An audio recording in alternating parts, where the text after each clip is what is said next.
Смотрите, давайте вот рингерс, я никого не хочу обидеть, но это самые ненужные люди в единоборствах.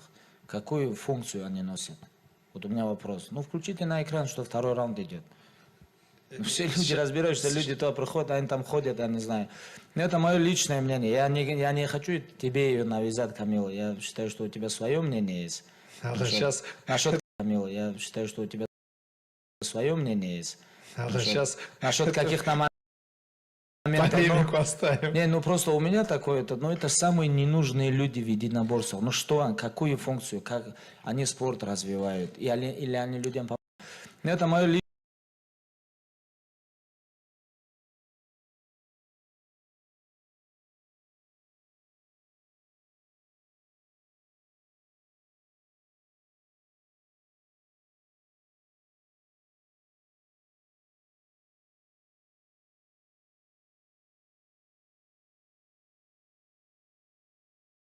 Они идет второй раунд, ну, что они делают, тоже мне ответьте, а там дальше уже.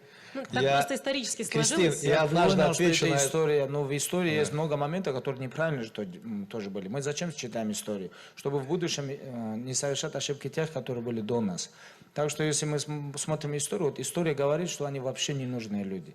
Это мое личное мнение. Я однажды отвечу на этот вопрос, но мне сначала надо с Даном Уайтом посоветоваться. Ну, Дана Уайт, это уже, Дана, это другая история. Может, ему нравится это, может, и тебе нравится. Но меня же не Дана Уайт зовут, и меня не Хабиб зовут. Но так как я уже в этой теме, мы уже сказали, что вот этого всего не будет присутствовать, правильно же, да? Если я же не прихожу со своим законом к вам, и вы тоже к нам не приходите. Но раз мы проводим вместе турнир, я думаю, что нужно оценивать. Смотри, если есть люди, которые приходят вот посмотреть на таких людей, то это вам точно не 17 сентября, вам туда не надо идти. Но если вы хотите прийти посмотреть, как бьется один из лучших атлетов мира, да, 17 сентября у вас есть такое место, это ЦСКА-арена. Но точно так же есть в Москве же есть заведение, куда вы можете зайти, заплатили деньги и сходите, смотрите вот на это все. Правильно же, да? Ну, например, я сижу с отцом. У каждого человека есть свои предпочтения, своя культура, свои ценности там, и так далее. Я прохожу на файтнайт, сижу с отцом, пример, да, и вот эти люди проходят и показывают людям, что вот второй раунд идет, но никто не смотрит на эти таблички. И вот мне неудобно с отцом сидеть. Я не против всего вот этого. Если вы делаете, делайте, но сюда не навязывайте, идите вон там в стороне, есть определенные отведенные места для этого. Я считаю, что это все смешивать не надо. Это мое личное мнение. Мы здесь развиваем спорт в первую очередь. Да, элементы шоу тоже должны присутствовать. Люди хотят прийти, посмотреть, им всем интересно. Но вот это все смешивать, я считаю, что это неправильно.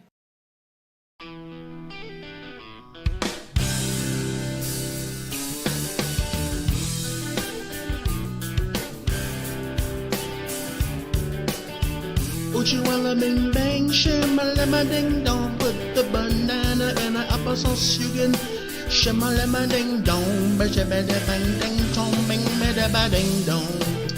Shinamang na mong ding ding, mashamalama lama dong ding bong ding dong. Shadang dong bong na tang, lama shara na so mashaka.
Shake a thing right now, girl. Yeah. All around the world, I'm feeling free. I say that you are mine. When the shimmer of on things same banging yo. So far away, Lucas, have you seen Deadpool 2? Yeah, I've actually seen it a few times. Okay, well, we're going to spoil it in this video, so don't watch if you don't want spoilers. And if you do watch and you see the spoiler, please don't complain. Although I know people are going to do that. Everyone complains about everything. As we're about to do now. We think it's safe to say that the people writing giant multi-million-dollar blockbusters try exceptionally hard to avoid using any tropes or cliches, if only so that dickheads on YouTube don't pull their film apart. One of those guys, I guess. I'm just letting that one sit, more than anything, because I know it's what everyone's going to say. Yeah, I know I'm doing that too. Then you have the writers of Deadpool 2, who despite writing a comic book movie, were seemingly unaware of one of the most maligned tropes of the entire medium, fridging. Right, okay, Carl. I'm sure I will know this trope when you mention it, but what is fridging? So, fridging is a colloquialism of the term women in refrigerators, which was coined in the 1990s by the comic writer Gail Simone, and it refers to the act of maiming, killing, raping, or just otherwise sidelining a female character purely to drive the story of a male character forward, in effect reducing them to little more than a plot device than, you know, a person. And whilst, yes, admittedly, this is not a trope exclusive to comics, it is bizarrely common in the world of comics, which led to the coining of this term. And with almost every big superhero having one or more of their love interests being sidelined in this way. One of the most egregious and the inspiration for the trope being a Green Lantern comic where the Emerald Knight comes home and finds that his wife has been killed and shoved in a refrigerator. Oh, no. Hence the term fridging. Lucas, do you have any favourite movies where this happens? You know, because it's not exclusive to comics, but it is, like, you know, remarkably common within them. Well, yeah, when you mentioned just, like, sideline of good characters for just, like, plot development, my mind just straight away went, yeah, Gwen Stacy. Yeah, which is, like, you know, a comic book example, but also a film example, and it's probably one of the most hackneyed scenes in a film, where you have, like, fucking Andrew Garfield's Spider-Man shoot his web out, which turns into a hand, and then your eyes roll into the back of your head. And you're like, for fuck's sake, she's such a good character, she just gets killed, so Spider-Man can learn a lesson he already learned 10 years ago in the comics.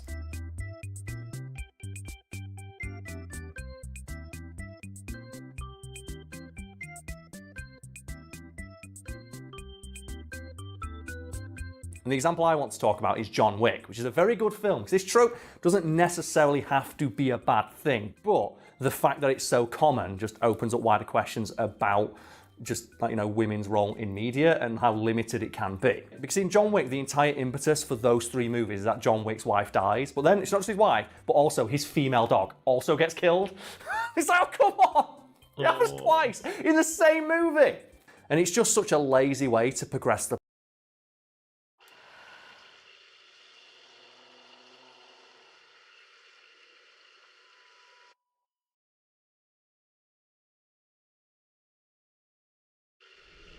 I just realised my mic wasn't working. What's the dick twist? Dick twist!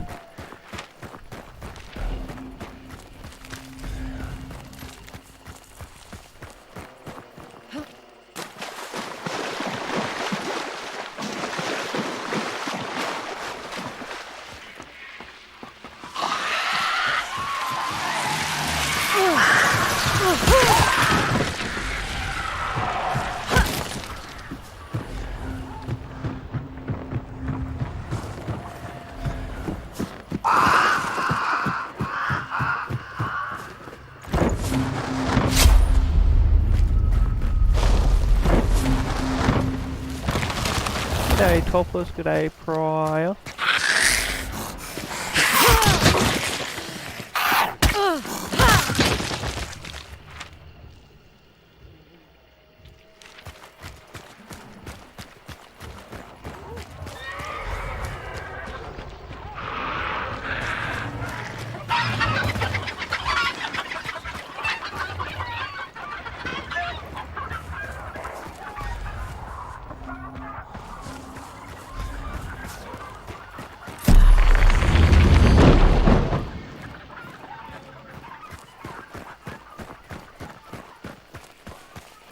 You're working? Nice.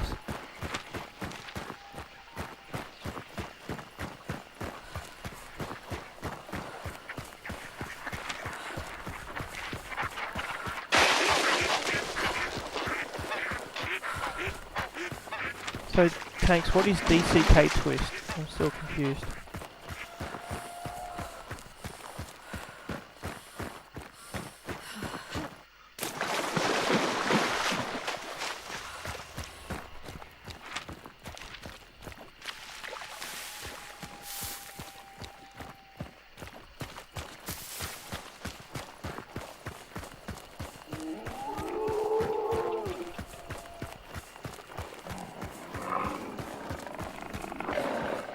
Honestly.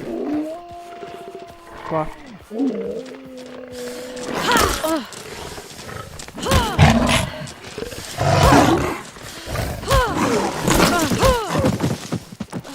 I punched the doggies. Bye bye, Topless. Hello, Hatari. Good morning, how are you going?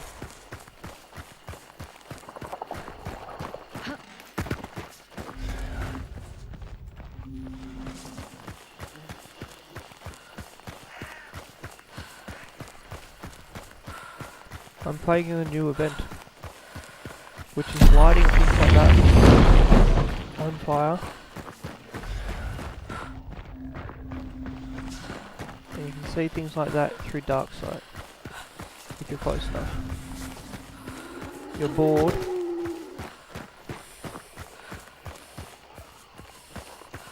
If you updated hunt, oh, you can't. Shit. That was not meant to be bait.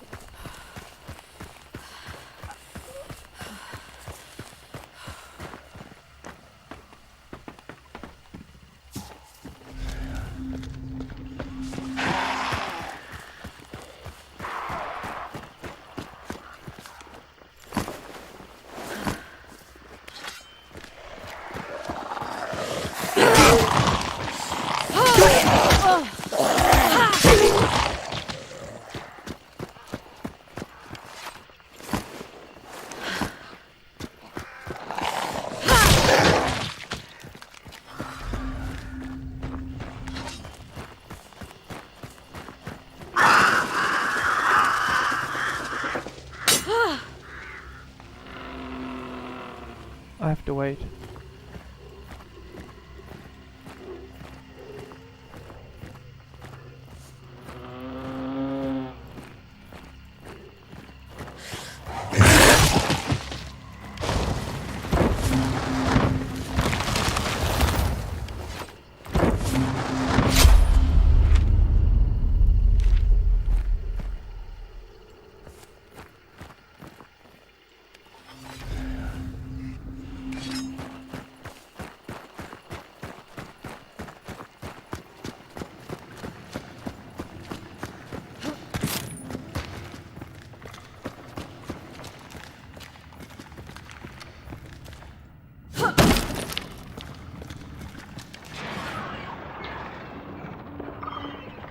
Yeah, two workspaces would be much better.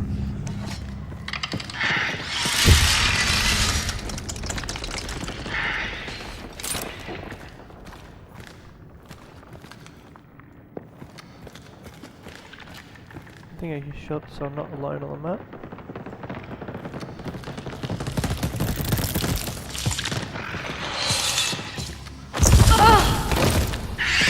If I die...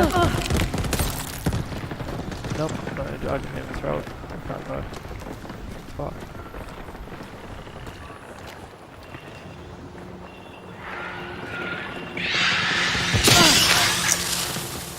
Oh, you asshole.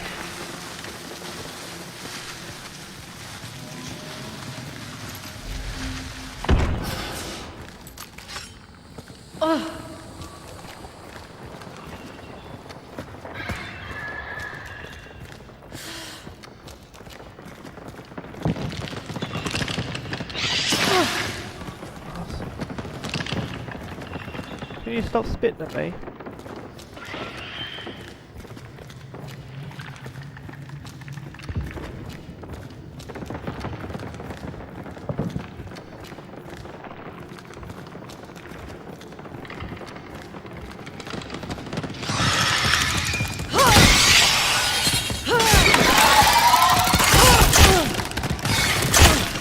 Leave me the fuck alone.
And what it's called.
I'm back. Sorry about that.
He looks like he's going to the left one.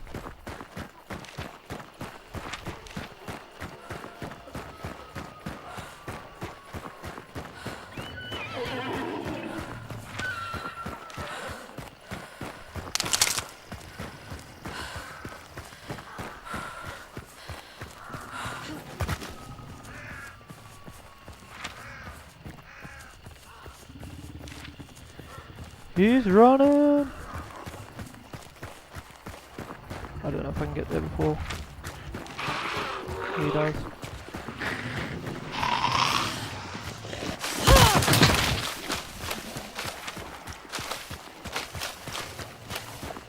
Fucking dog.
Sometimes if you fire, people stay.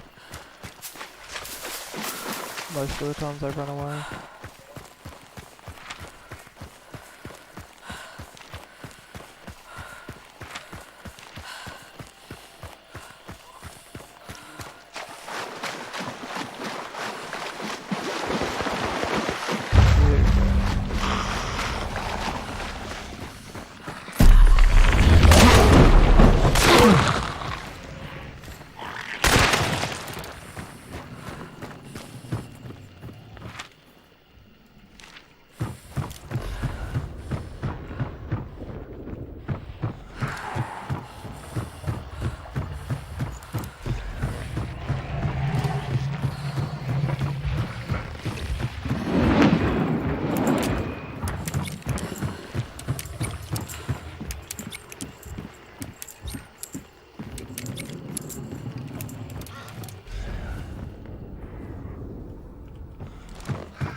Turn.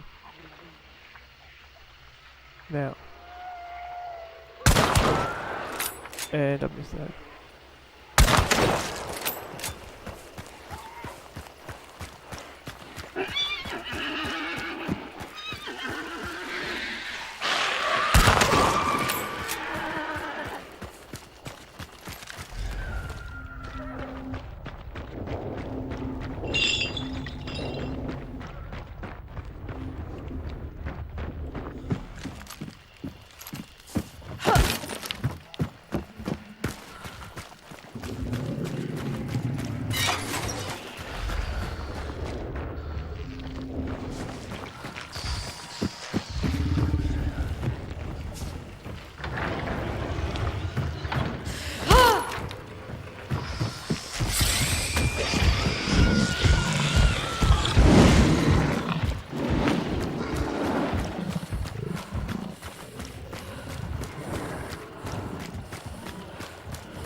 Atari, if you need to pick up any of that computer stuff, you might be able to do a COVID safe pickup. Contact free.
Can't see what this is on the ground.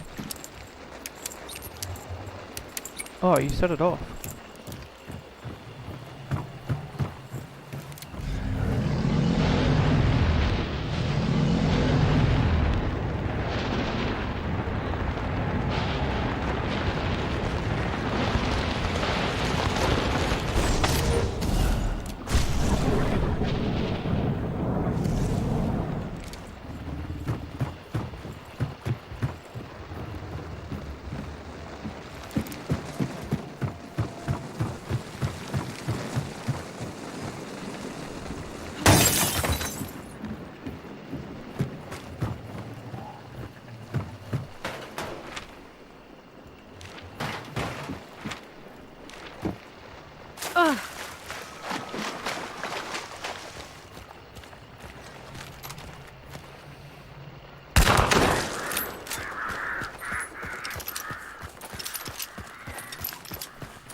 funny, but it is scary.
How many times?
wasn't that entertaining.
The plot, and even if you're one of those weird knobhead men online who doesn't like, the feminist aspect of it, you've got to appreciate it's just so fucking lazy and just overdone and trite.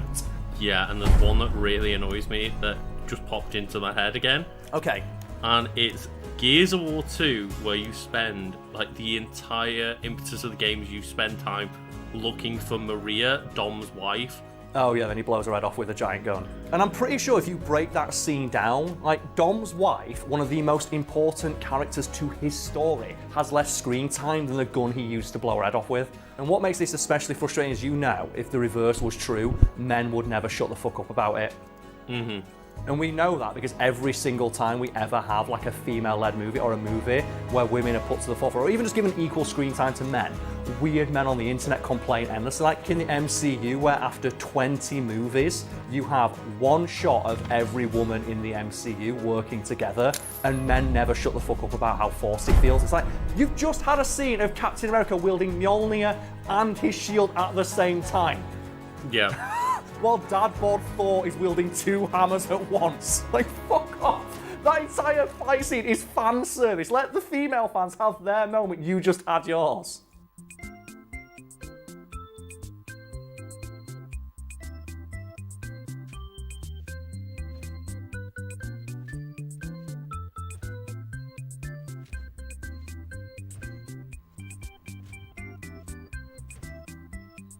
So, coming back to the term of just fridging, Yes. I Not don't wrong, actually. know, like, the specific term of it, but I'm super familiar with the trope in media.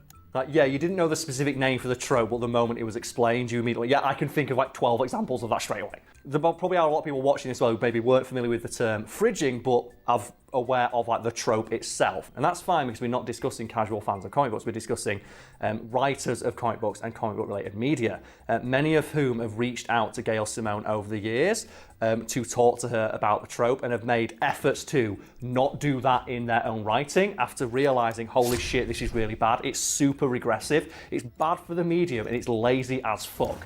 And on the website where she coined the term, Simone maintains an archive of correspondence from comic artists and writers and people involved with the industry, thanking her for opening their eyes to the trope and making them realise that, their writing can be better. Their representation of women can be better in the medium. And that's great, isn't it?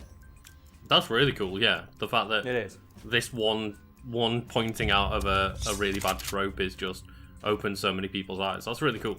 And the important thing to know is that whilst maybe casual comic fans aren't aware of this trope, people involved with the industry absolutely are. It's regarded as one of the most maligned and regressive tropes of the medium, to the point where, like, any time it happens in any comic book related media, it is immediately fucking slated. Enter Deadpool 2. And you had your warning for spoilers. So Lucas, what happened within the first 5 minutes of Deadpool 2? Everything's all hunky-dory and, like, it's all a happy ending, right? No, his girlfriend gets shot. Oh, yeah. And what is the impetus for the plot?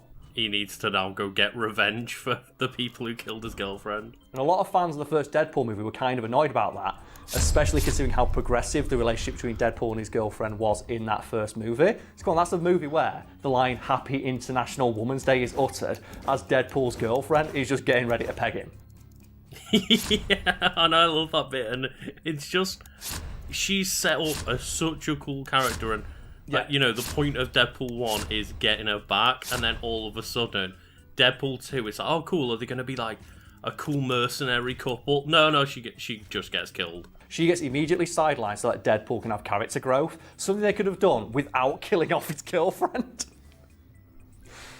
It's just incredible that they make a like cool female character, and then film number 1 she has to get kidnapped, film number 2 she has to die immediately. So, oh come on. And as fucked up as some aspects of their relationship is, it's really fucking progressive when you break it down. It's like they're perfectly fine with switching up gender roles. Like Deadpool is like, you know, affectionate, loving, caring.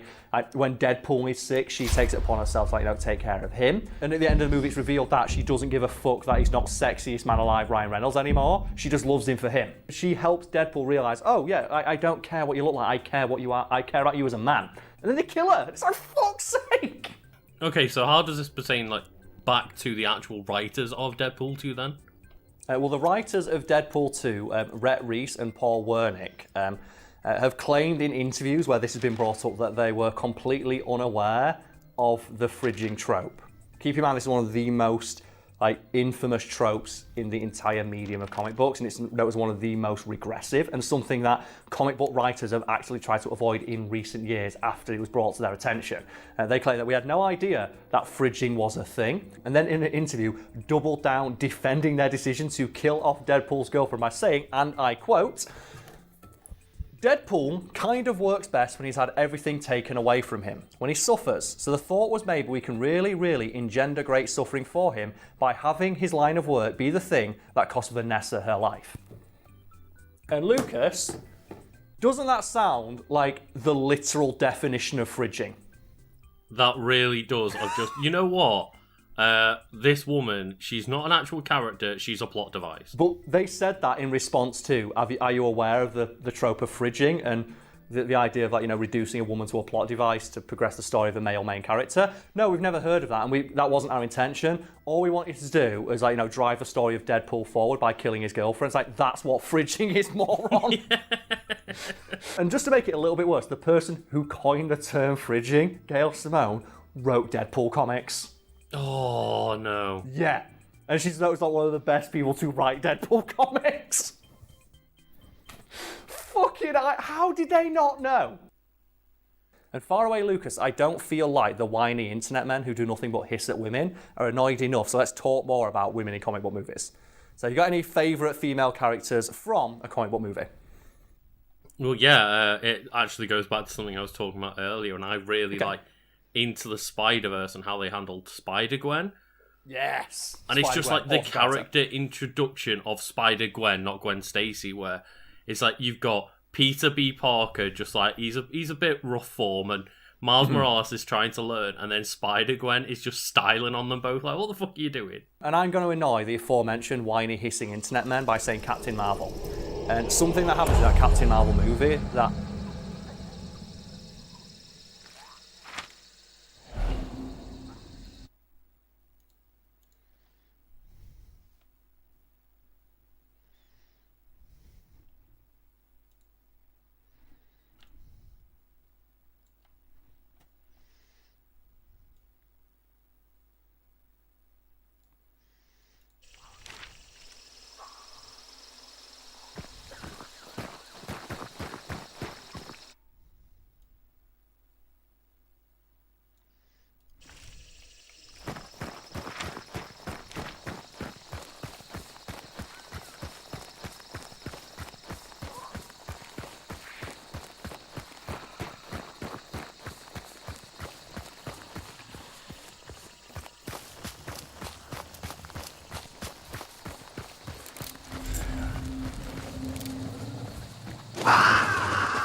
let's go. Kill this boy as quick as possible.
Fuck these roaches.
I'm sure there's someone in the building.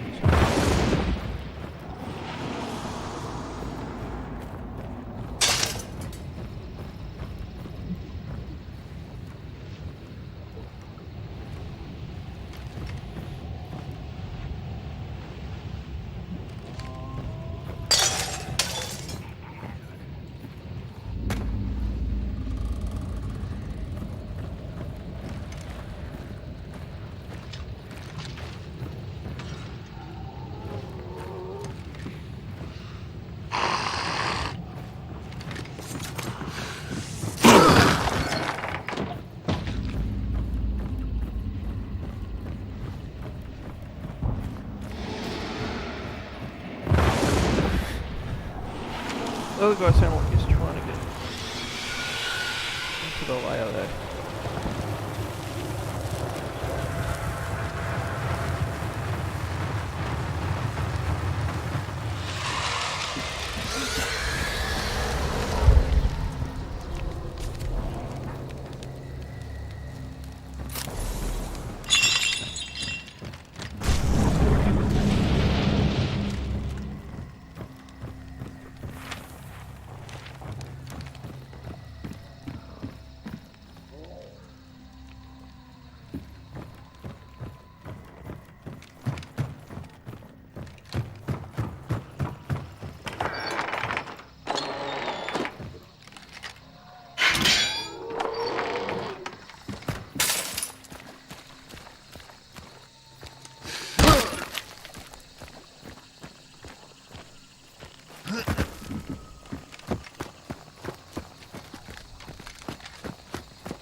The guy still hasn't picked up.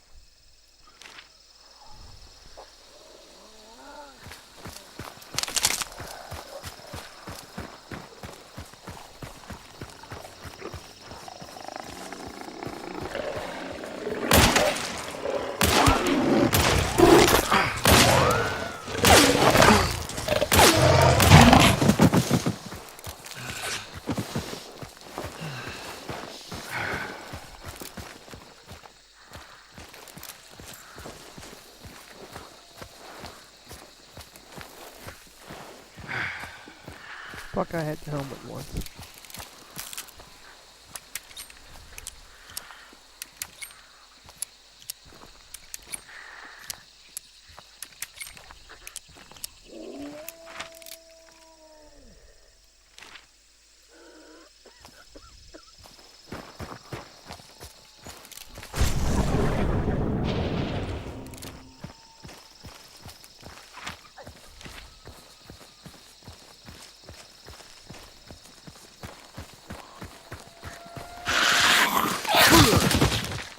I know he's not in that side tower, first building.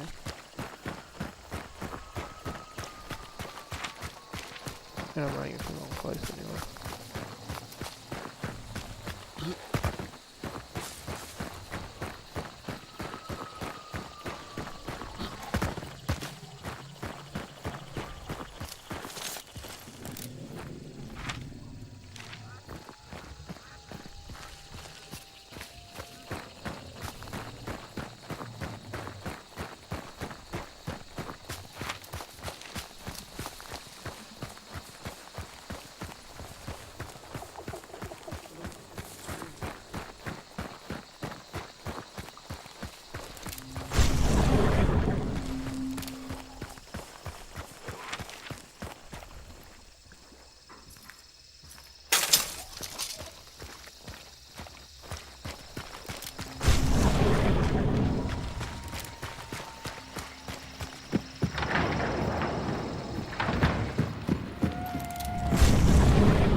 trying to make me think that you're not here? Oh, fuck it.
What a weird match. We'll see the other guy. Wish I could spectate him, but I cannot.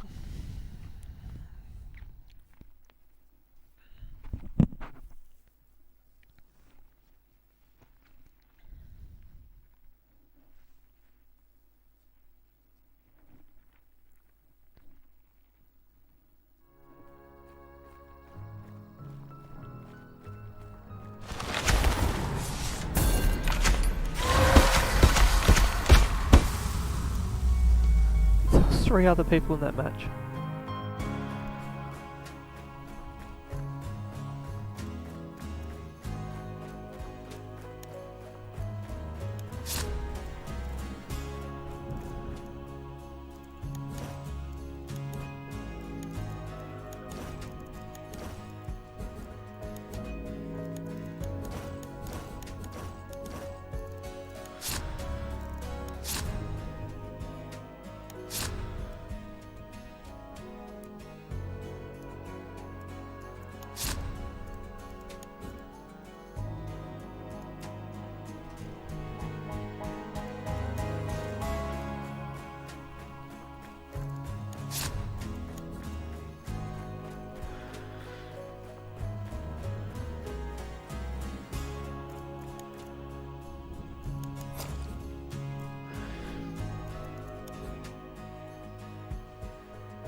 How do I see how many points I have?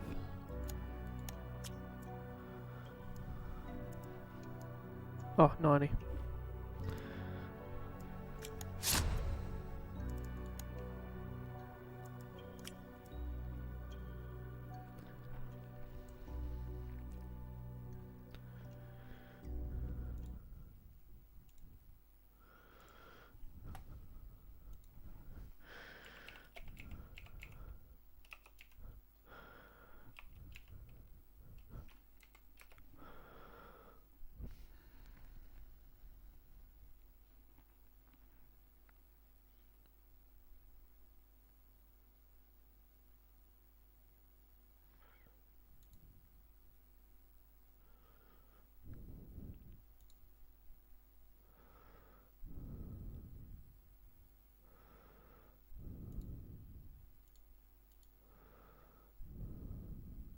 I kind of wish they'd done more is in the very first fight scene she has, where you can see that Brie Larson was having fun. So I can only imagine that this moment was improv. And it's where she's having the fight scene and she's like got her arms locked in like the alien shackles. Mm-hmm.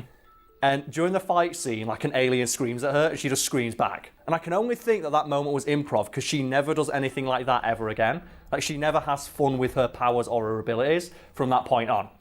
And I kind of wish that they'd like done that more. That little character moment's like it sold me immediately on Captain Marvel, and there's like a deleted scene, I think it is, where she gets sexually harassed by a dude and I think breaks his arm and steals his motorbike. And again, whiny internet men were really mad about that scene, even though it's a direct homage to Terminator 2. Oh, yeah, of course. You're gonna give me your jacket, your helmet, and your motorcycle, and in return, I'm gonna let you keep your hand. So it's badass when Arnold Schwarzenegger does it, but it's not when a woman does it. And the scene is basically the exact same scene. The only difference is it's a woman instead of a man, and men were annoyed about it. Of course. Yeah. And that's what you mean, like, their opinion doesn't matter. Because the only reason they're mad is because a woman did it. And it's like, why should I care if you do that? That moment's awesome, fuck that dude. Also, it's a reference to Terminator 2, one of the greatest movies ever made. Oh, and I just love all that stuff about, like, with Brie Larson. Every time someone's like, oh, she's a shit actress, and you just, like, smash cuts that photo of her holding an Oscar. Yeah.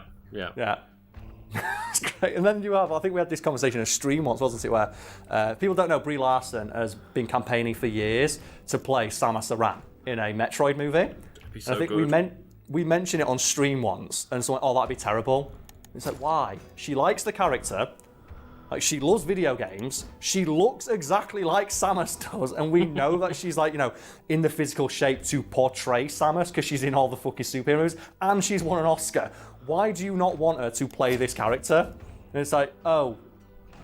And it's like, yeah, I know. We know the reason why, but you're not going to say it. Yeah. The funniest thing about Brie Larson, though, is, like, do you know the reason, like, weird internet men don't like her? No?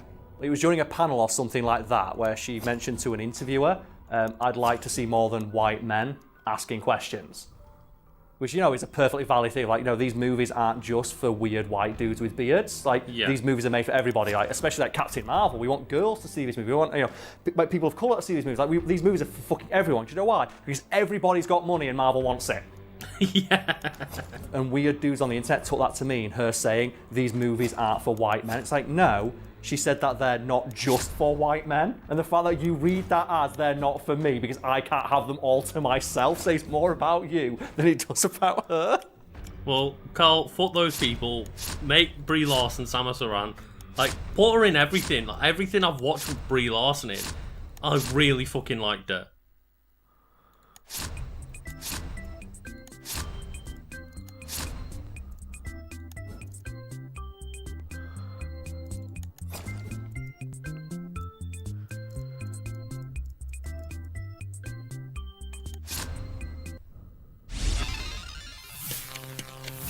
Shroud is one of the biggest streamers out there, and with good reason.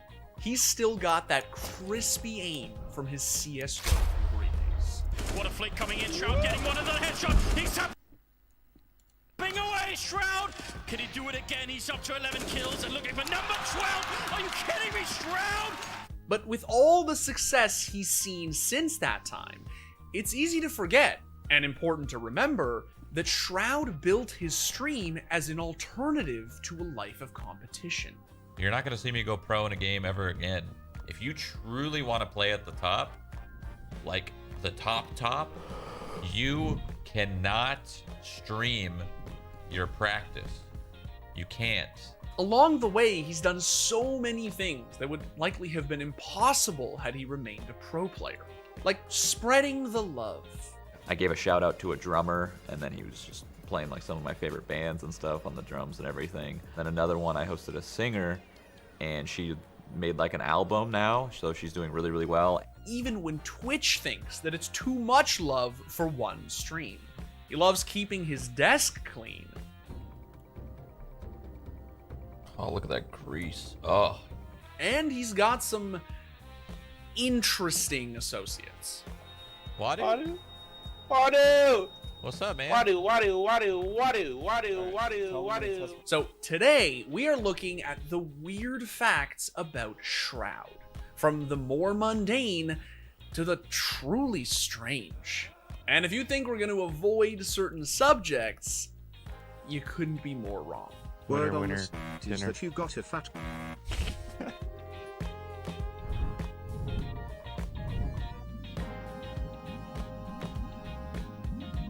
Alright guys, Josh is out this week.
Let's hope we can get in the fight.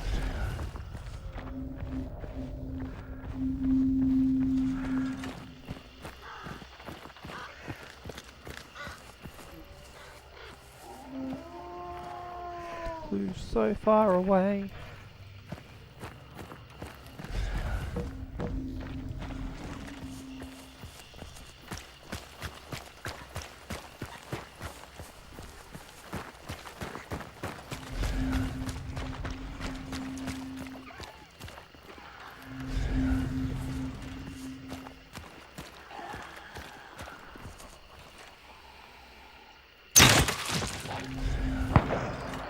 There we go.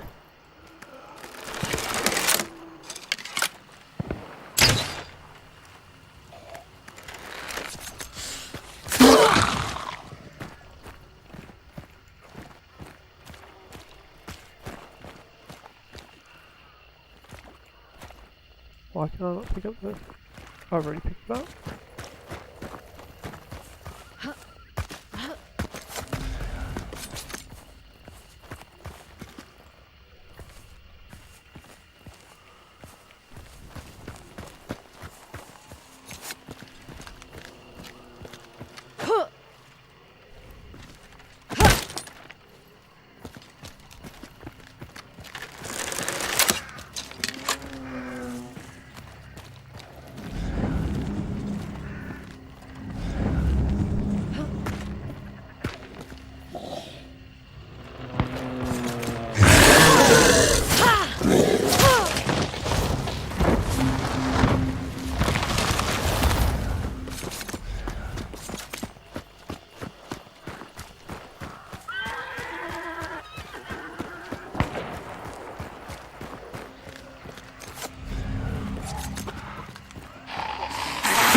Okay, so he might be fighting the boss already.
Oh shit. Fuck me, why didn't I move? Oh, that was stupid of me. That was stupid. Big fucking dumb.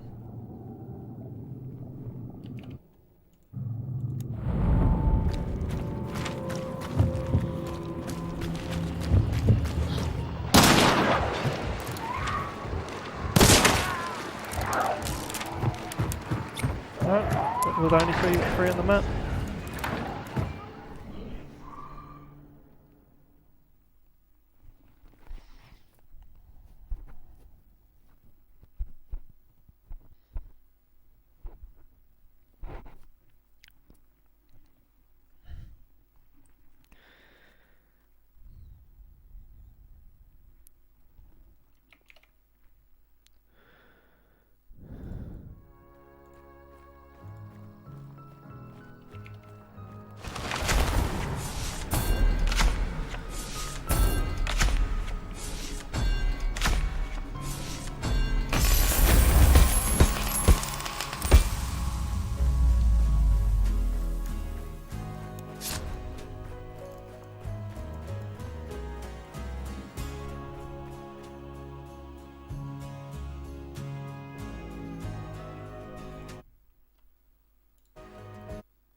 Let me know if you need me.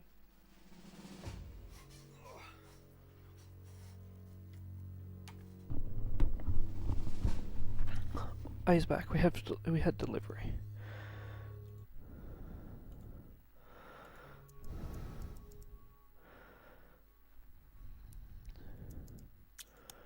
Okay, what am I doing?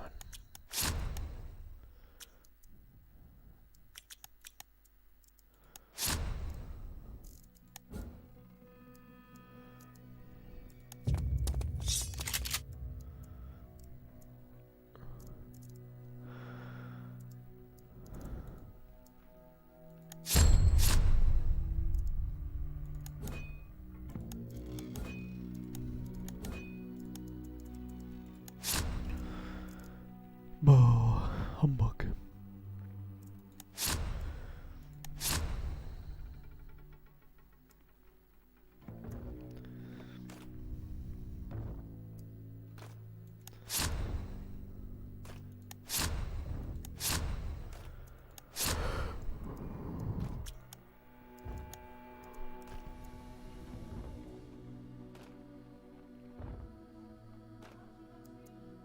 Ah, that's who it is. Atari left me, and so Topless Mopper and Tanks. I said Hatari left me, and so did Topless Mopper and Tanks.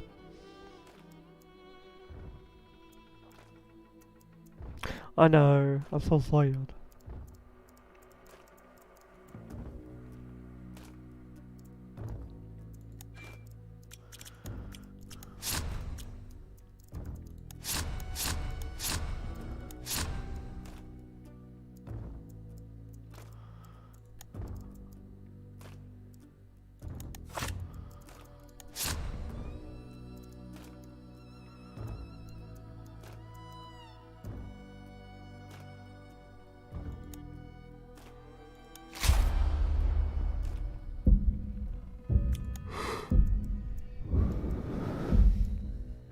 Excuse me.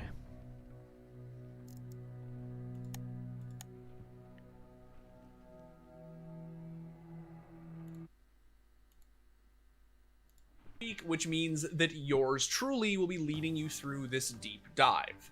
But before we submerge ourselves in all things Shroud, I'm gonna ask that you like the video, subscribe to the channel, and turn on notifications, because that sweet, sweet ad revenue is hopefully gonna let us buy an air freshener for this heap of junk. Like, what does Josh eat down here? Ugh. Anyway, let's get down to business and start exploring below the surface of the Shroud iceberg. Coolest dad? Now, if you've watched enough videos in our Story of series, it feels like every single esports pro had an older brother that introduced them to gaming. But for Shroud, it was his dad, Tomasz, who loved games before that was a cool thing that only the coolest people did. I always had like new tech. I had like some crazy MP3 player that played video. It was just weird. My dad was just huge on building computers. So every like year he'd have a new computer. No, I love games. I love games, I love computers. I build every single computer we own. And I was a big time player, not professionally or anything, just for fun. And I love games and I stay late so many nights. But when Papa Shroud let tiny little baby Shroud try CS, that's when things really took off. And then I introduced him to Counter-Strike because I like that game. And he picked up so quickly that after a couple of months, it was pointless for me to play with him. Eclipsed by Shroud. When you think of Eclipse, you probably think of this kind of eclipse. You probably don't associate it with Shroud, but his previous alias was M Eclipse. He ended up changing it to Shroud, a synonym, because Eclipse was a way more popular name. If you look at the back catalog of Shroud's videos, you can find plenty of references to his old handle, and he's still got an old channel on YouTube under that name. Of course, now that he's one of the biggest streamers on Twitch, Shroud is also often a very difficult name to secure. So he sometimes uses his last name, Grsheshik, but backwards. The name Shroud is now an iconic part of the Twitch landscape.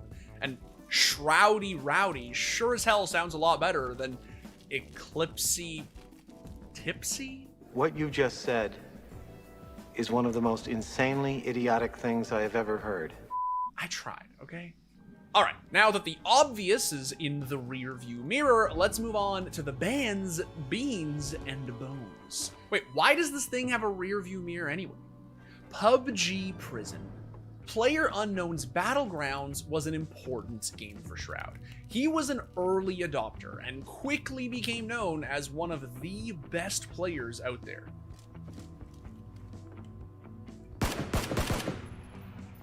And that's how it's done.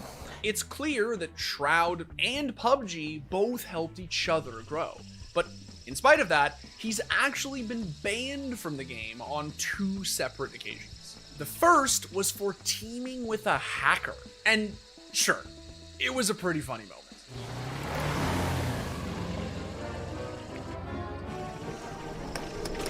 Wait, that's not the right footage.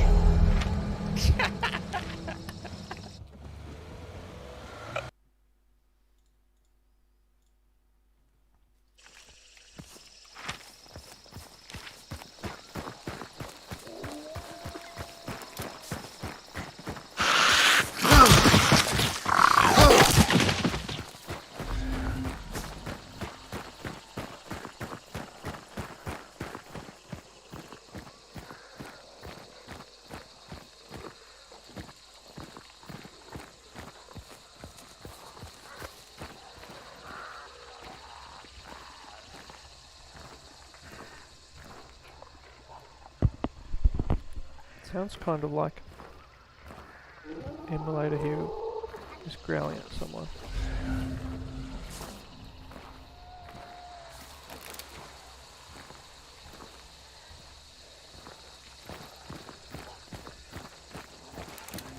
Could just be walking around.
Where is everybody?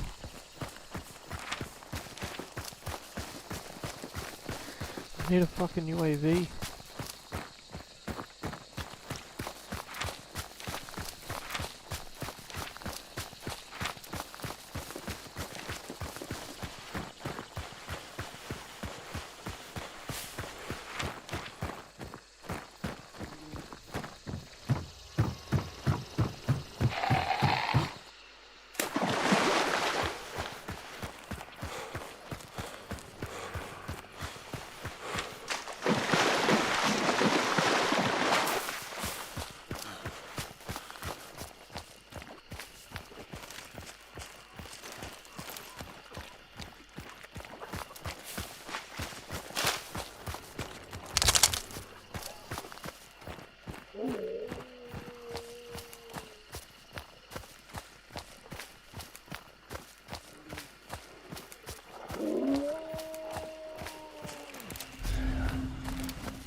Yeah? Yeah? They're setting new records.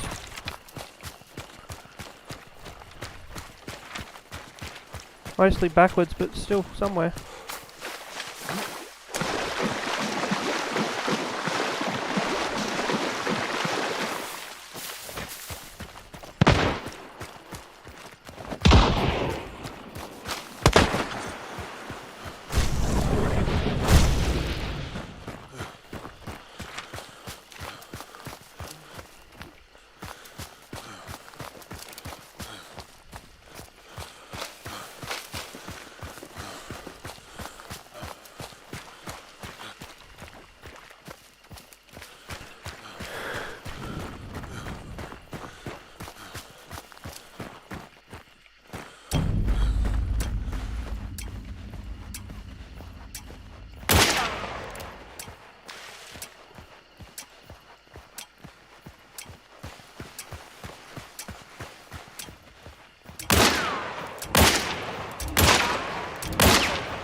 I got the fucking crossbow.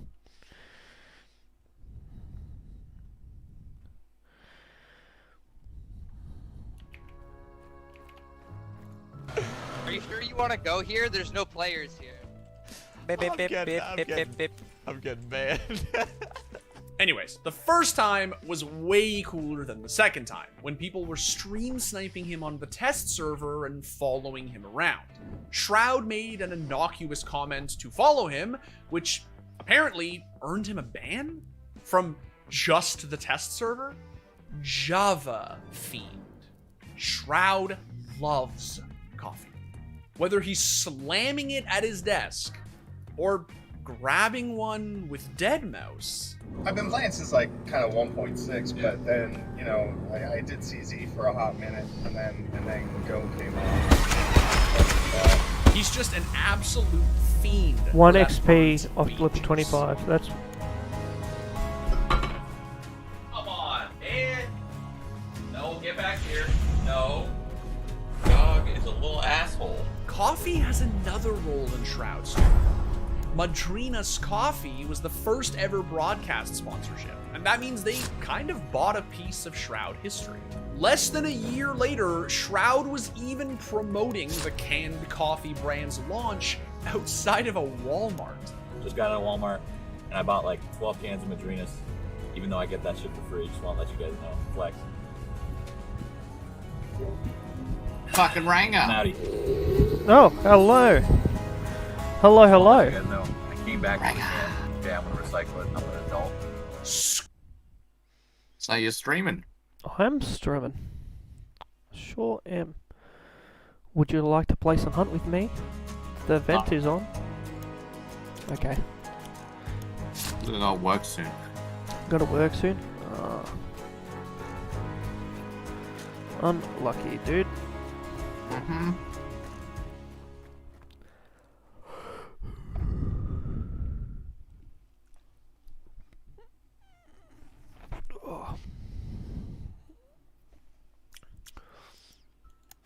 Oops. You can now get throwing axes.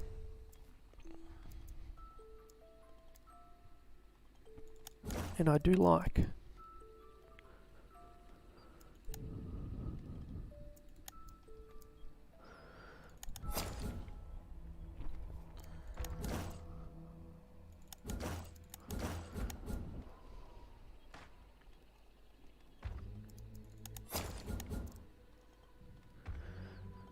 Are you working today, Cripple? I am not. Unfortunately. So I want the money.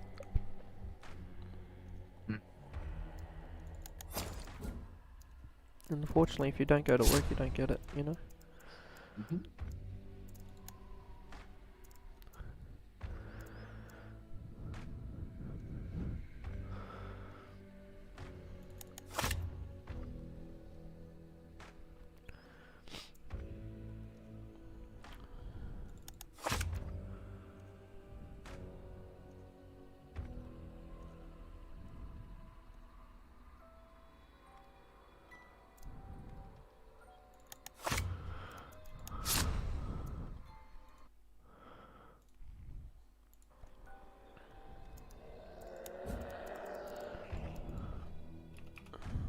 Isn't it your business? Yeah. But You don't get paid for your own business? it's like if you had a plumbing business but you didn't have customers. Ah. You know what I mean? You can only work when you got work.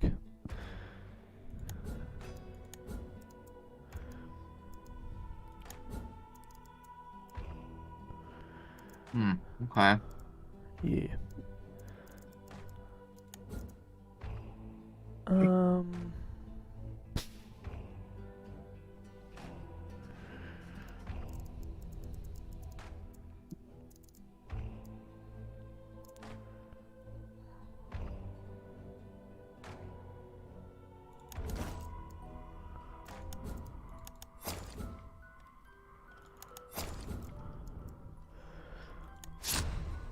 You're not meant to really be able to have both the bow and arrow plus the tomahawks, plus the throwing axes. But I do actually have them right now. If you want to, in case you want to watch, I'm going to be using the bow and arrow and throwing axes now. You're not streaming on Discord, so I can't see what you're doing. I'm streaming on Twitch and Don't YouTube. want to watch Twitch. That's what fucking annoys me. I don't like logging on Twitch. It's annoying. You don't have to log on to it. You just click I don't even your want link. to click on the link. You can click this link instead then. Oh, much better. Yeah, you got my follow.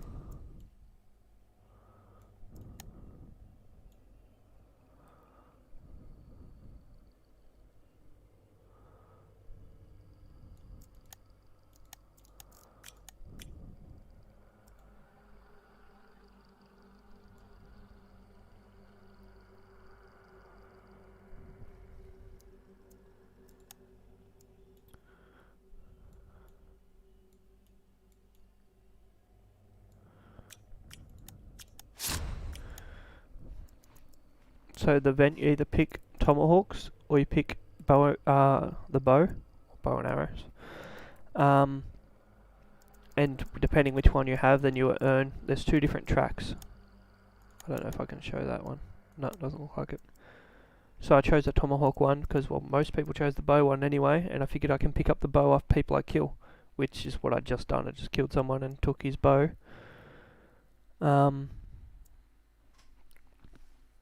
And you get points for finding little pies like on the ground, just little stacks of sticks. Really? If you kill hives with the bow, you get points. If you kill armoreds with the axes, with the throwing axe, and you get points as well. And then there's also ward things, which look like this circle thing up here that you light on fire. Then they're kind of similar to clues in the way if someone's lit it on fire before you can see it, but you can still do it. If you kill bosses, you get points, and if you loot hunters, you get points. Because last time they had the event, there was just stuff everywhere, but there was lots of people that just didn't want to get into fights because you only got points from doing clues or certain clues on the map and finding like little bird statues. So it kind of promoted not going after other hunters. Interesting. But now you can loot hunters for points as well.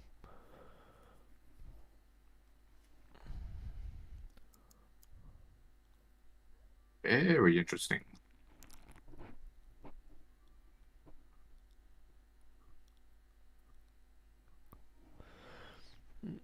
After you finish the whole progression thing, that like for the throwing axes, then you go to the bow and arrow, and there's also like poisoned arrows for that. There's concertina arrows and frag arrows. So concertina ones, like when they land somewhere, they let out little concertina similar to like the tripwires, and the frag lets out a little, basically a baby frag grenade after 1.5 seconds or so.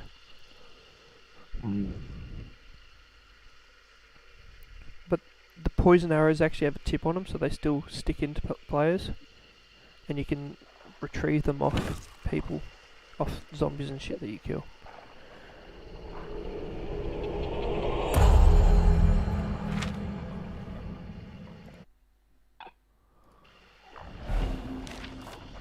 You got quite a few perks there.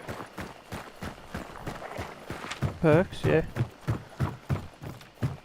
Frontiersman, so I can have extra tools. Doctor is always good. Bolts here to find one. Arrows, because they buffed it. So, what's it? Dark sight? You can see it from further than before. I believe you still can't see it. Well, it's much further.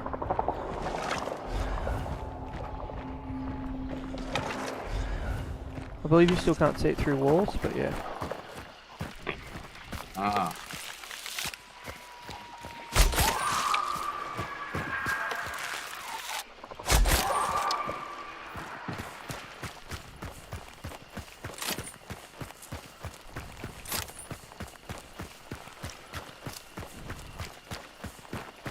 But I was looking just as I was loading up, and I think I've actually reached the limit for today.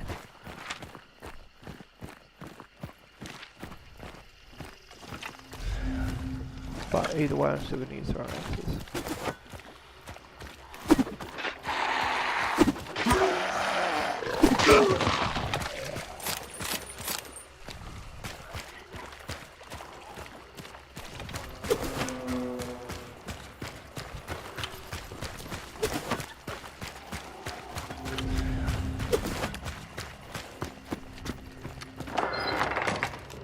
There was armoured in here.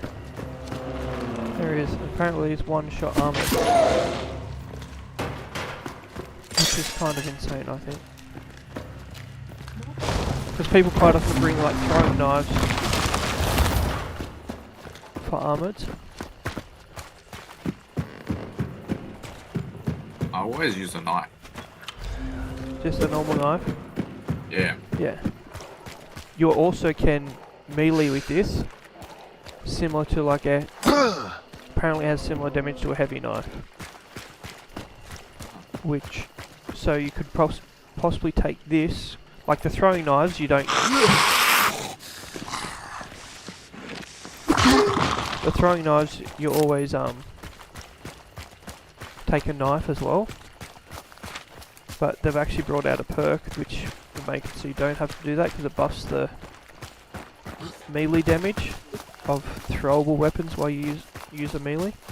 So for the axe, it'll buff it, but it'll like,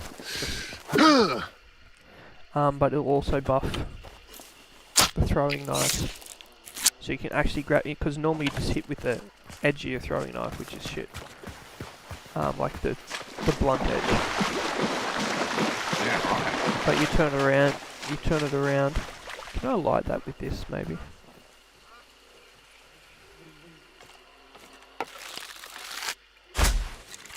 Nope.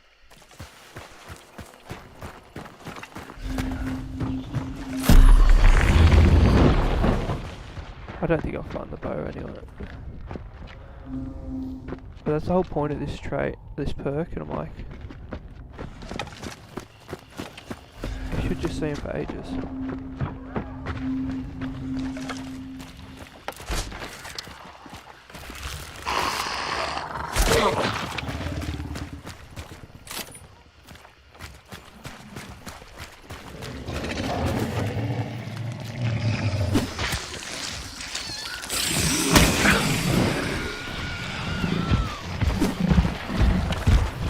my W key.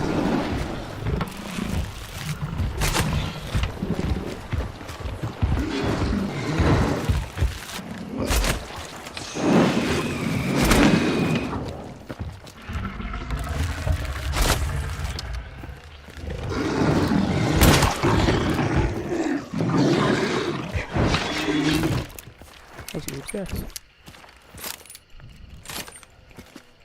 Can I have my throwing axes back too? Just drop them over here.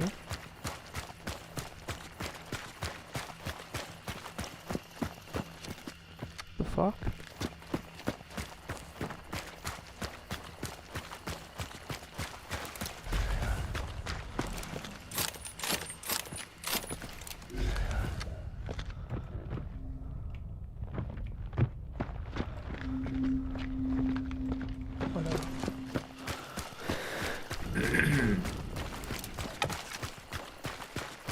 It's really weird, the ADS.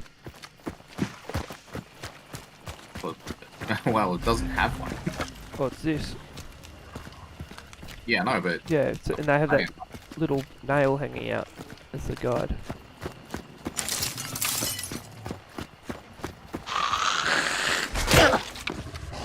That was always good. And obviously it's a bow and arrow, so depending on how much you pull it back, will change the damage. Oh.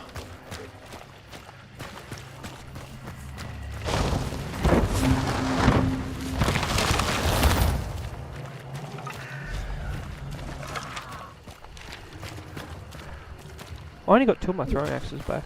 Oh.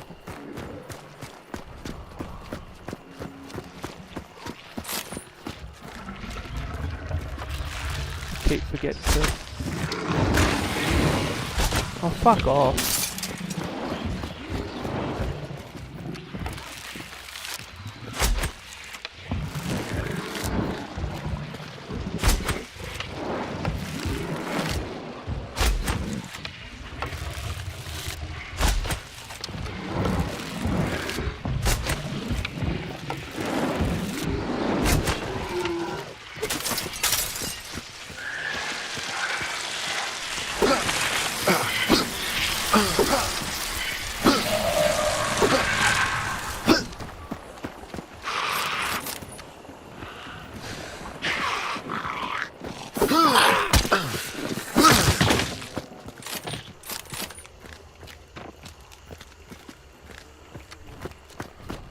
And you drop no trait, you prick.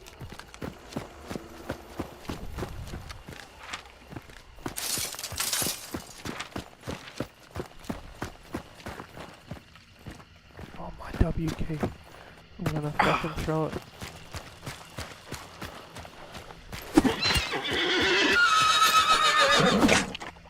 Something wrong with your double key? Yeah.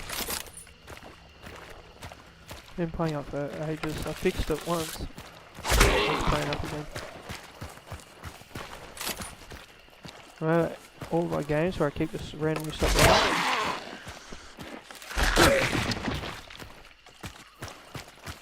It's still happening.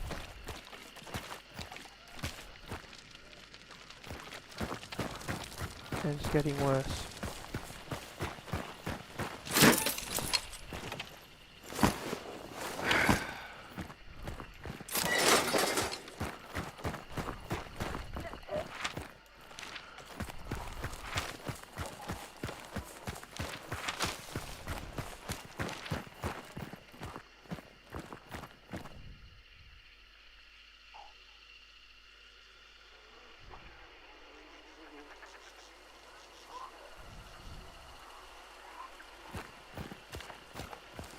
I think I heard someone melee over here.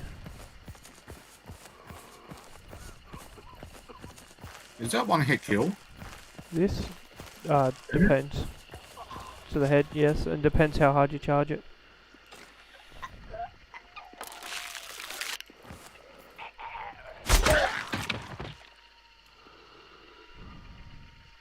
You're just using it because it's stealthy as fuck. Me? No, I'm using it because it's new. Oh. I used it just then because, well, yes, to get rid of that zombie. So I'm pretty sure there's someone there, but the thing is, there's nothing to get there. It could just be farming for the event.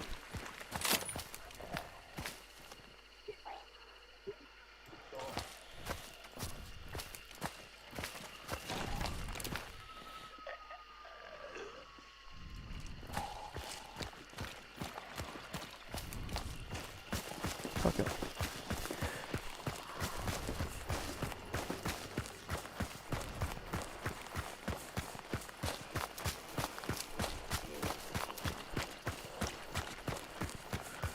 I do think it could be good because it's like a medium weapon, like opposed to the crossbow.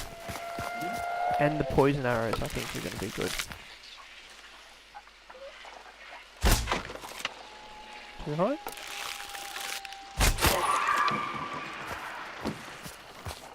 Oh, okay, so I just got 50 experience for that.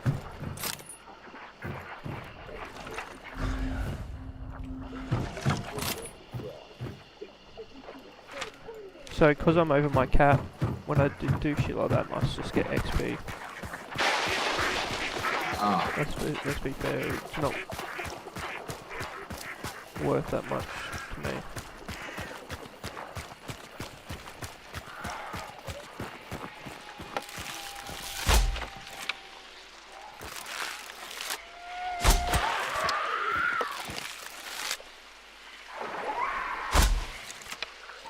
Fuck me.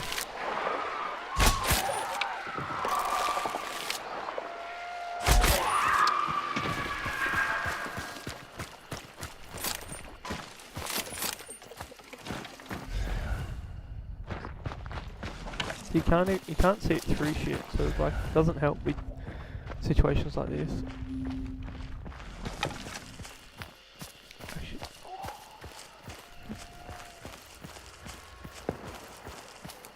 Oh, and the melee with the bow, which you can't see now because I don't have the trait perk unlocked for it yet.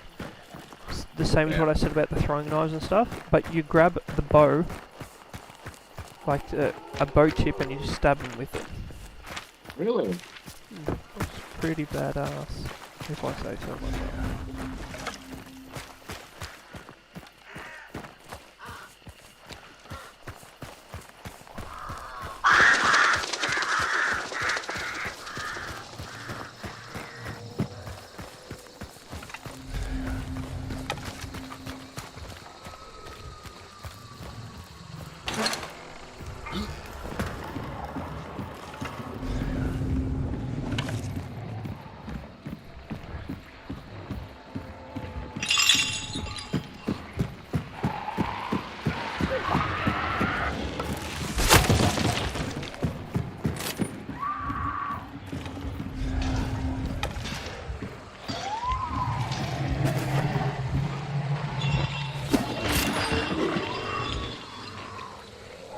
They said it would be hard to hit that.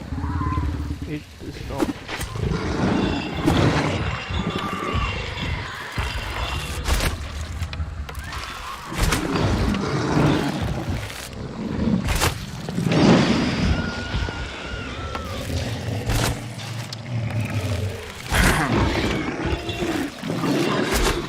Running out of ammo there. Oh, you're dead. Yeah. I should count how many it takes. I think it's 6.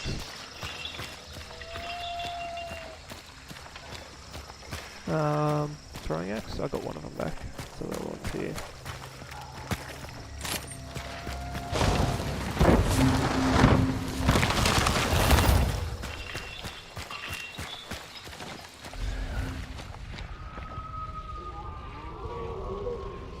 Like, why not just make it glow a different colour?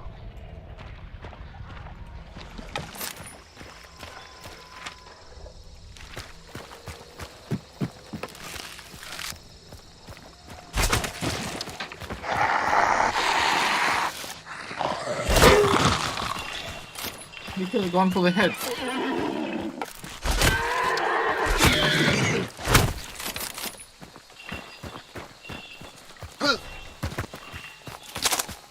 Okay, I know there's a setting.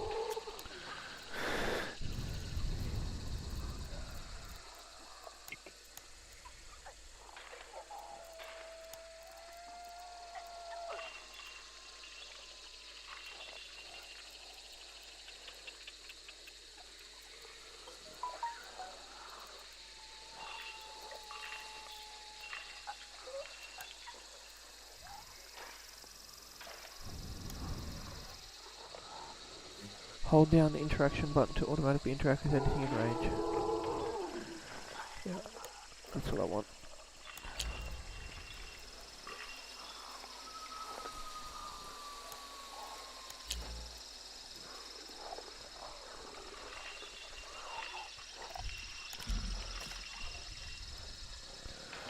So that way, instead of spamming E to pick up all my shit,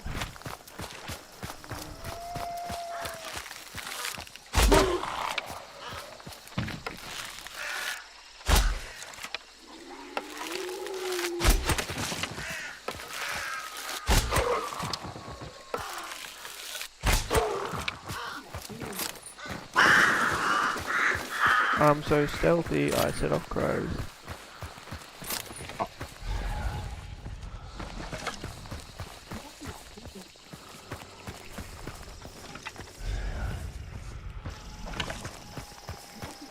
I'm holding the pickup button.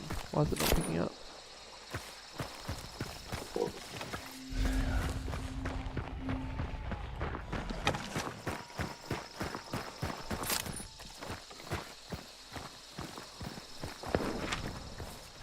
This isn't even the boss compound. Oh my god. I think I'm just going to swap my keyboard for today. So do I go there? There's so many people playing right now that just aren't even doing bosses, which that guy did thankfully.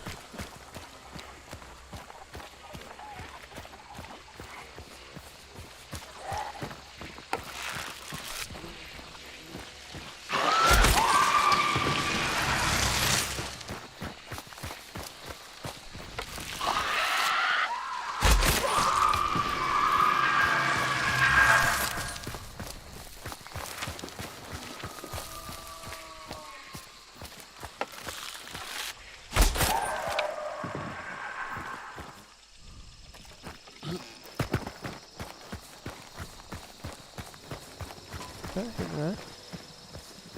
Yep.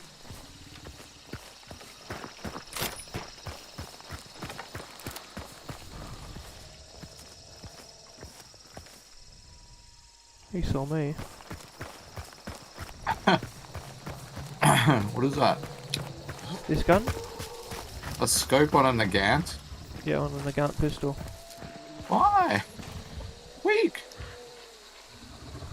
Well, I'm doing it to get the mastery of it.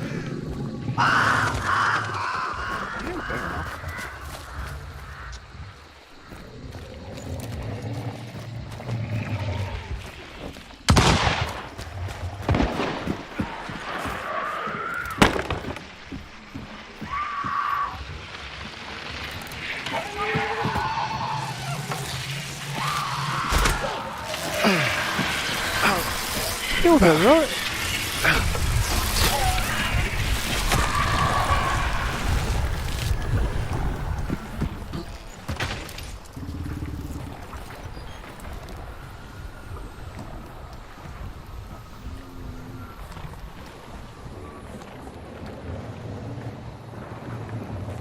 Oh, it's the crows. There's not going to be any healing here.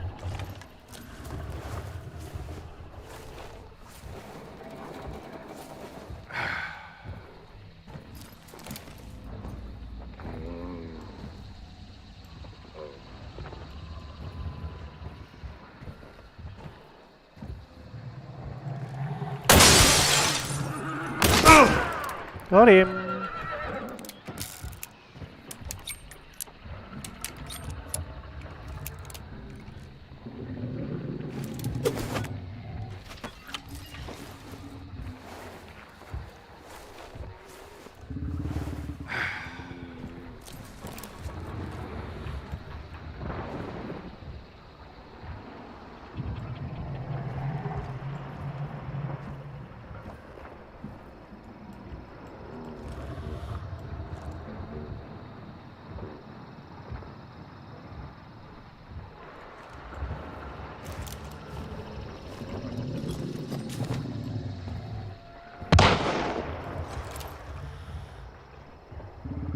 Probably solo. Do I have circuit? Of course not. But I'm ballsy. Oh, big boys.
Wait, was that him peeking like this? That's funny.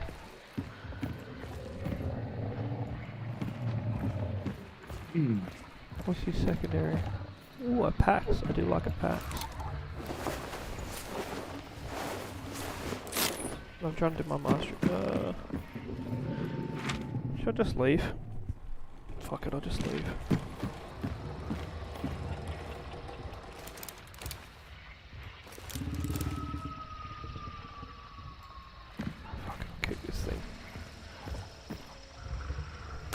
Doesn't have a broken scope, I like it.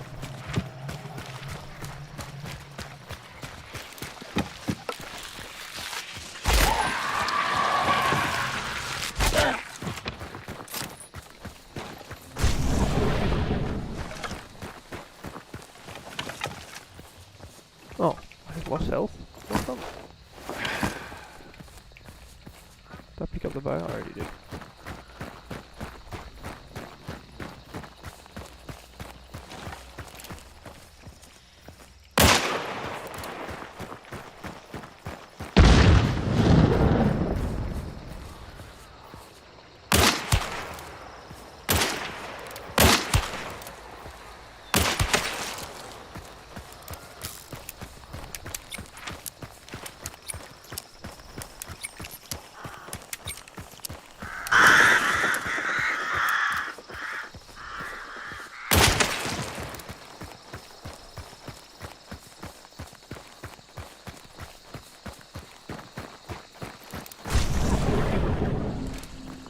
How do I have a 5 seconds still?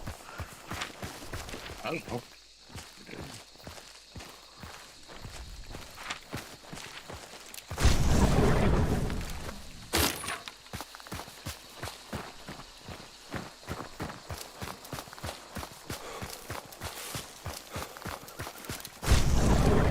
There you go, you used time then.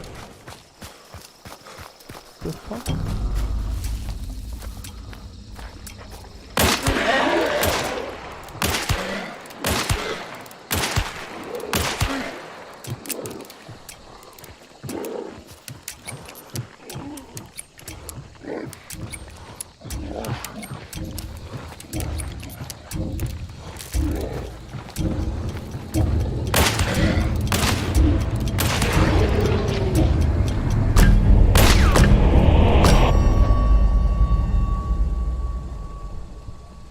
Why are you using a bow and arrow? Because it's the new thing in the game.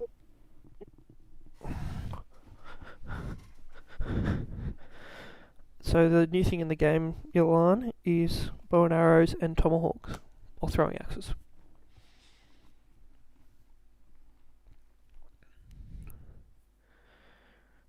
So I chose tomahawks to unlock first, but I killed someone with a bow and arrow that had a bow and arrow, so I was able to take it off them.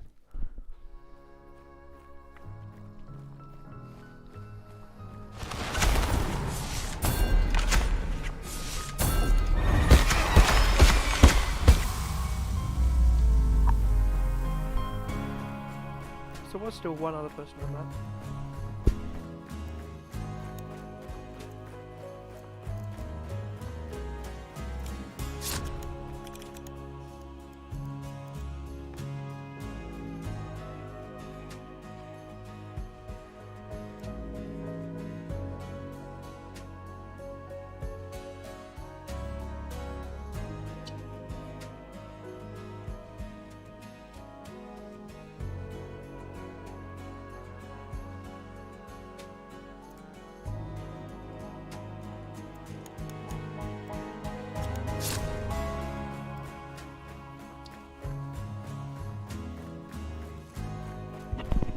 So I'm going to put the bow away now, because if I die with it, I can't get another one. And I'm retiring this hunter.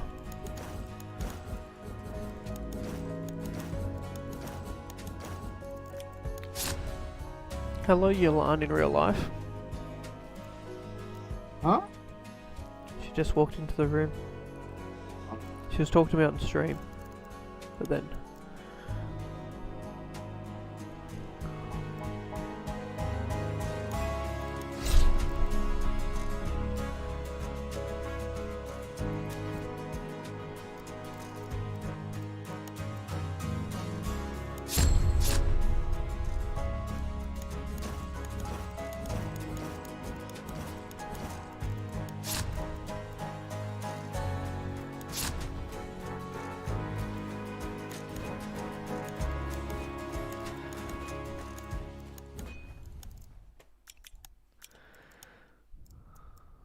Account officer.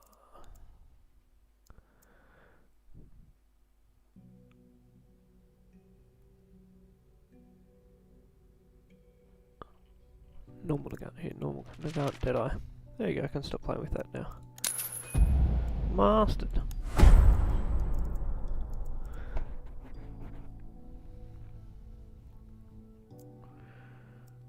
Officer and Officer Brawler.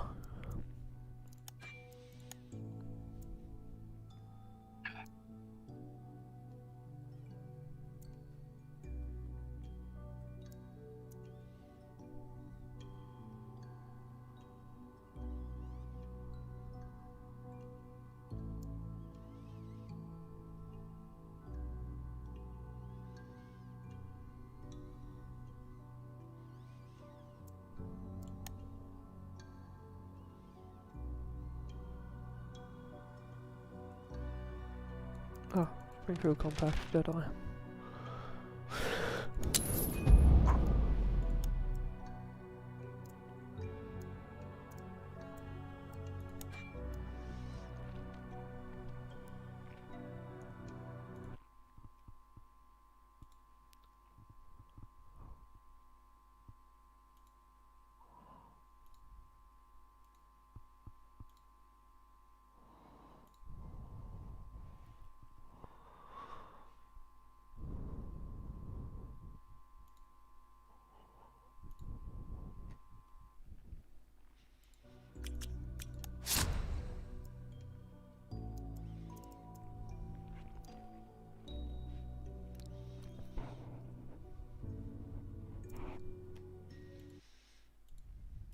Scooter accident.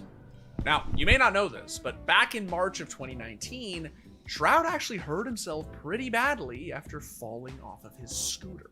According to information from his friend Justin, Shroud flipped over the front of the scooter after braking hard and landed on his left elbow, injuring much of his arm. Shroud went into surgery the same day, while Justin kept people updated. My first surgery was not like a big surgery. It was very, very small. It was just like a cleaning, like debris cleaning and shit. Make sure it's not infected. And then I need to wait until my evaluation, which is start next week. After a second surgery, Shroud sported a cast for some time. But at least in terms of gaming, he's back to 100%. One spawn, I'm sure. Oh. Nice, well done. Alright, things are starting to heat up down here. So let's take a look at the things that make Shroud sweat a bit. WoW addiction? Shroud is an old school WoW fan. And like any friends you may have, who play WoW, it's pretty much guaranteed that he'll be there when the new expansion drops. He also returned to the game's halcyon days by playing WoW Classic, where he mained a shaman and cleared all of the game's raid content, including Naxxramas. Oh, no! Oh! You can do it, you can do it. It's only Sony.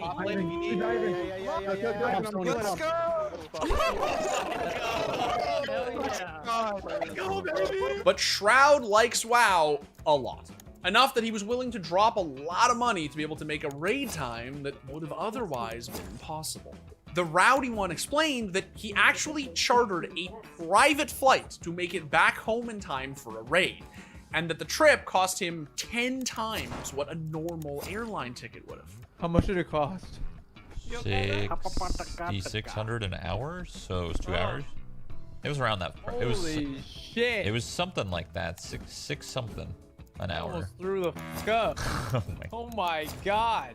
On top of that, most of Shroud's regular viewers are there to see some crispy aim, not Stranglethorn Veil PvP. So simply streaming WoW Classic instead of something else brought its own costs in terms of viewership, subs, and donations. Adderall use. The performance-enhancing substance debate has been hanging over the esports community for a long time. And we're not talking about steroids. Because while there are some pretty jacked people in Counter-Strike, it's not necessarily an in-game advantage. The substance in question is the one that affects your mental abilities. Adderall. It's a commonly prescribed treatment for ADHD, but it developed a reputation as a performance enhancer in video games. Adderall use became a hot topic in 2015 after one of Shroud's former teammates, Semphis, admitted in an interview with Launders that he and the rest of the team had been using Adderall at ESL 1 Katowice 2015. I don't even care. We were all on Adderall. Like, I don't even give. Like, it was pretty obvious. Like, if you listen to the comms, like, I don't know, people can hate it or whatever.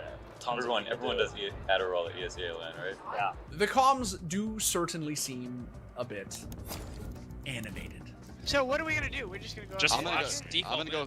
I don't want to just die because we're confused. No. Just flash for me. Flash. I have no flash. Flash. I'm flashing. I got it. I got control. I'm with you, Car. Come through the smoke. Control. I'm gonna come with you. Yeah, I have it. Can we actually? I'm in halls. I have smoke.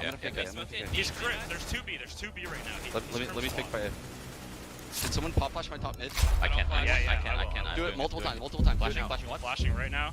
But I think the top comment on this video nails it. Shroud still sounds pretty low-key during this whole sequence. Could abuse halls this round. Do you want me to op it? Do you want to op Hall? There's 2 in banana. Yeah. Do you want to? It's kind of late. No, save it. They flash cleared halls. Do you want me to save it? Save it. Tell me when. Yeah, B. Yali pit probably. 10 seconds. Could be water. He's water. Shroud. Planner water. Yep, I'm waiting for Shroud hasn't confirmed whether he was using Adderall during the event, though he has separately admitted that he used it while reviewing the team's demos. I only took it one time, and it was a very, very, very small amount. Didn't really do much for me. I could focus a little bit better in the sense that I was studying demos at the time, and it helped me keep my attention on the demo and nothing else. I didn't like sidetrack on anything. Wadu Heck Saga. The rise of streaming changed so much in terms of how we entertain ourselves online, but it also gave way to a new phenomenon. The stream sniper. They're often just trying to piss the streamer off. But the mysterious figure known as Wadu Heck met Shroud in PUBG, and he wasn't trying to provoke simple rage. Instead, he was just weird as hell. Wadu Heck. Just like that? That's it? Wadu Heck. Okay. Wadu. He seemingly could only say the words Wadu Heck. Like he was a Fallout NPC or something. Gary. Oh, and he definitely died like an NPC too. Whether he was getting bonked by a frying pan or trying to bring Azathoth into the material plane. What? What about that? It was Wadu and... look at... I love it. I love it. They weren't fighting anyone, they were just trolling. Oh my god. Wadu Heck's appearance in Shroud's stream was always a highlight. Is that really you? Wadu. Wadu Heck. That's the soundboard. No. Wadu Heck. Oh no, it is you. No, come back. Come back, I'm sorry. I didn't know. Wadu Heck. Average skin enthusiast. If you've ever watched Shroud play a game where skins are a thing, you know that he's pretty into them. Cloud9 2014 DreamHack. Hey, I was at this event. Shocker. Only $80? This is horseshit. This is gambling. This is illegal. And he famously played a 2v2 aim map match in CS with Simple on his team against Summit 1G and Mo, where he had to win 10 games, and his opponents only had to win 1. They, didn't. Alright, it's live on restart. I'm gonna lose the Dragon Lore. They're not gonna be able to maintain this. Yeah, not for 10 maps. Maybe they are. I can't do it. I can't do it. They have to play you one more time with somebody. Oh my god, dude. But in Counter-Strike, he opens a lot of cases too. Sometimes at the weirdest possible times. Feeling antsy? Sorry, I was opening a case. Hold on. Good luck open. You're opening it on retake. We're good. We're better. Are you actually defusing instead of opening? What are you doing? You're right. Hold on. How far are you I could open one. Oh, yeah, We're fine. What do you mean? I just had to open one real quick. Skins equals wins. Blessed by RNGesus.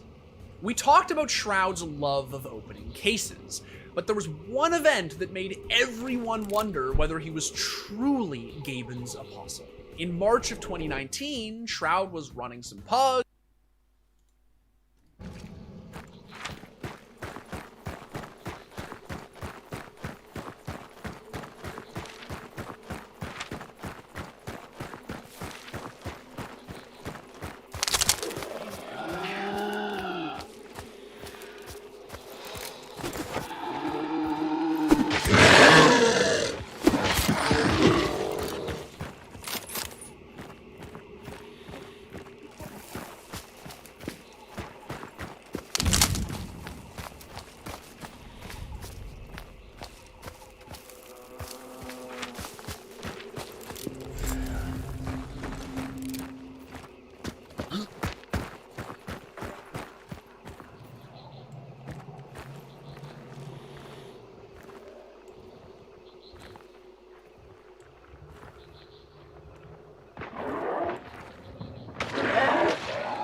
Insufficient breastfeeding gas.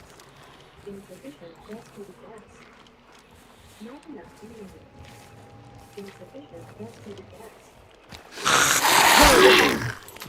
Insufficient breastfeeding gas. Insufficient breastfeeding gas. Insufficient breastfeeding gas. Insufficient breastfeeding gas. Insufficient breastfeeding gas.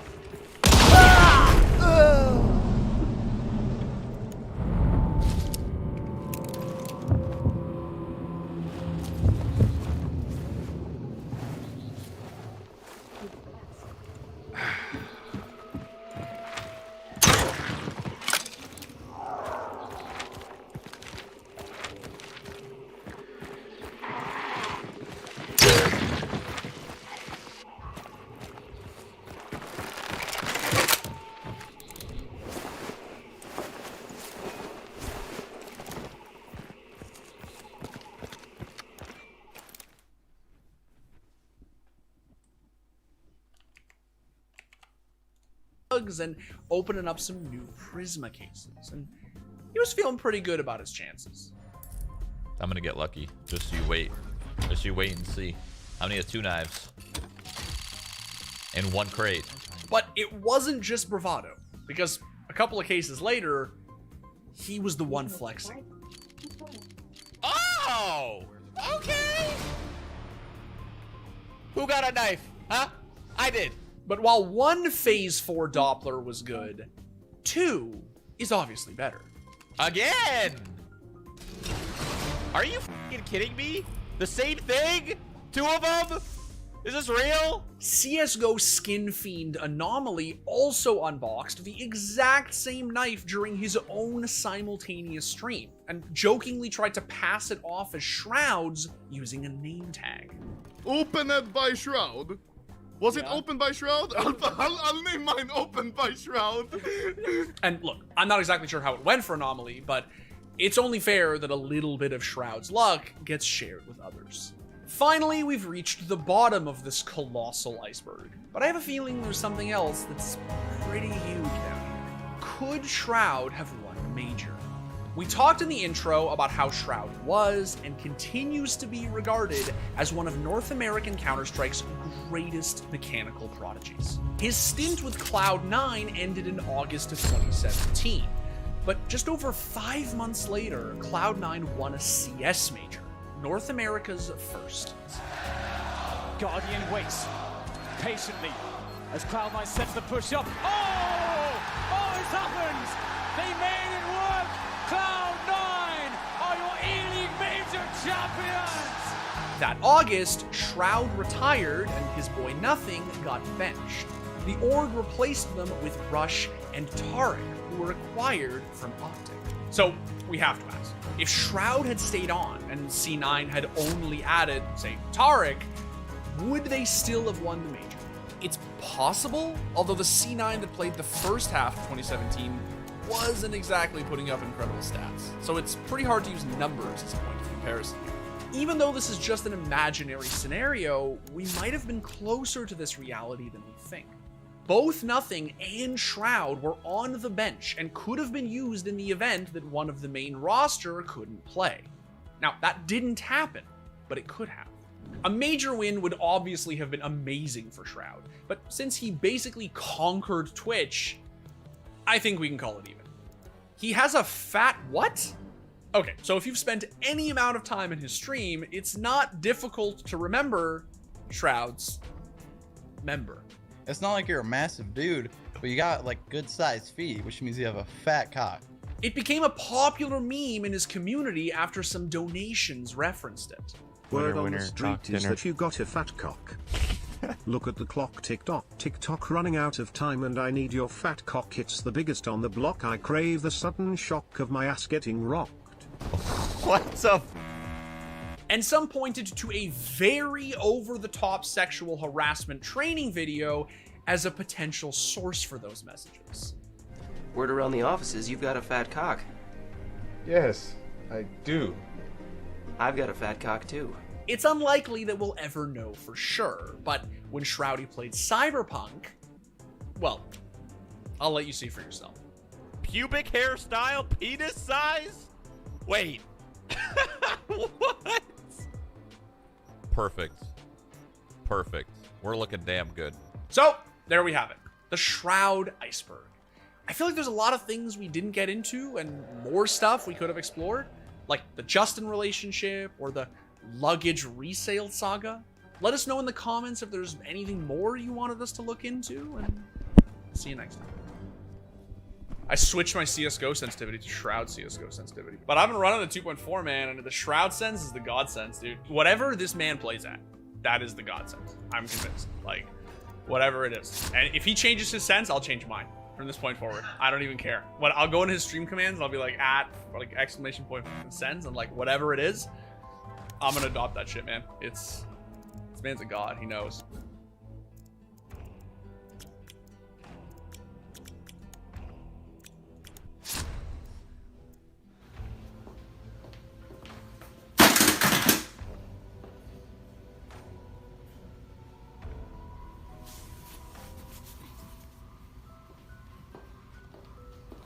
Go over there. I'm busy. Go over there and clean. I'm busy. Don't take my phone. Hey, what the fuck is your problem? Oh, you're so traumatized, it makes me want to cry. My mom had a childhood best friend that passed away. So she was gone for a few days to attend the funeral. So while she was gone, there was nights my dad didn't come home. That's suspicious. That's weird. Obviously, me and my sister knew he was cheating. So like fast forward a week. His office was down the street from my high school. I'd walk there after school and he would take me home. So on this one particular day, I had a really bad migraine and my sister picked me up. I forgot to tell him. He was real fucking pissed. Obviously, I knew he was worried, but there's like a way you go about things. So he comes home telling me I'm a bitch and I'm fucking stupid, screaming in my face. And like during this time, my sister was pregnant and he was real unhappy with it and he would be so fucking horrible to her and I hated it. So all this shit was built up and I fucking snapped. And I told my mom he's cheating and he didn't like that. He got big mad. This man slapped me straight in my face. I fucking punched him and that wasn't good. And he fucking punched me. I fell into my parents' jacuzzi tub, hit my head and passed out. Woke up in my sister's arms. He didn't care. Later that year, it came out he was cheating a lot, even with like prostitutes, so. I got another story about my cheating ass dad. After the whole cheating thing came out, like my parents separated, thank the Lord. But. Okay, let's try this. This is like the best loadout I ever had. What? I'm 44 kilos already. I cannot move. Amazing.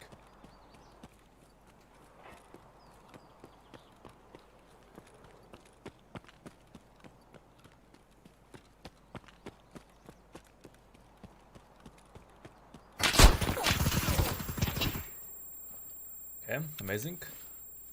Start.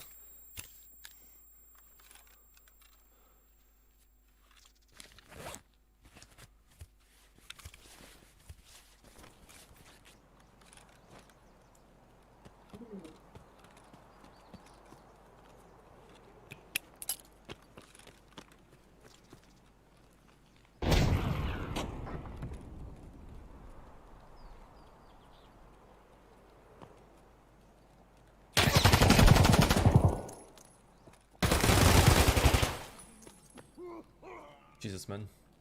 I'm getting carried by the, by the loadout.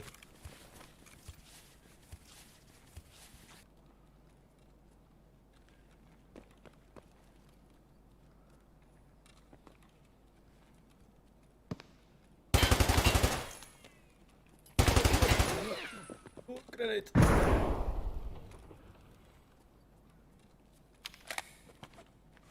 Oh shit.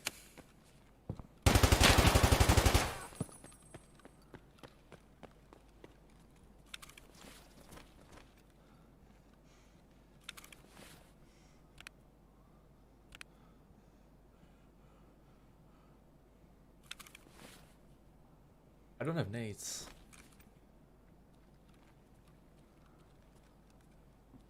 I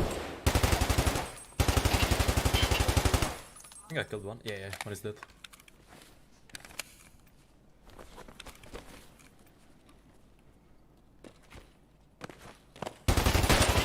Two are dead. Nice. Fine.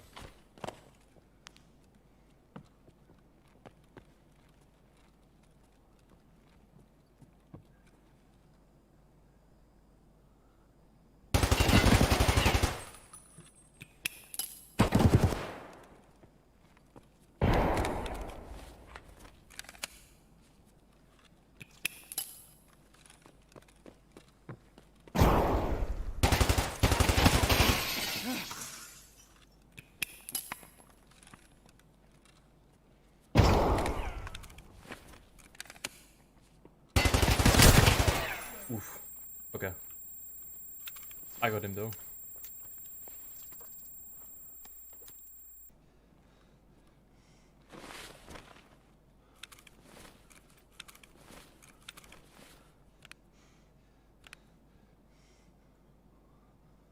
So this is my second raid. I hope I'll survive.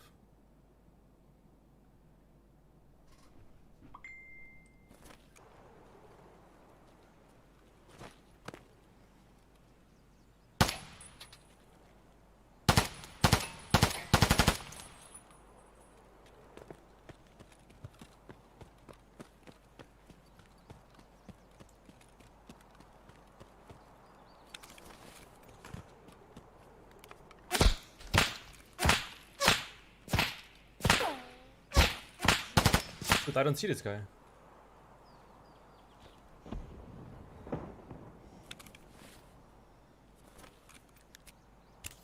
What?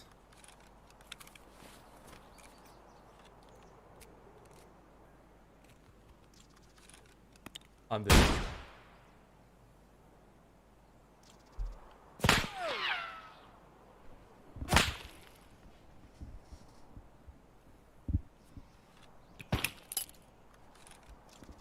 I just can't see that guy, dude.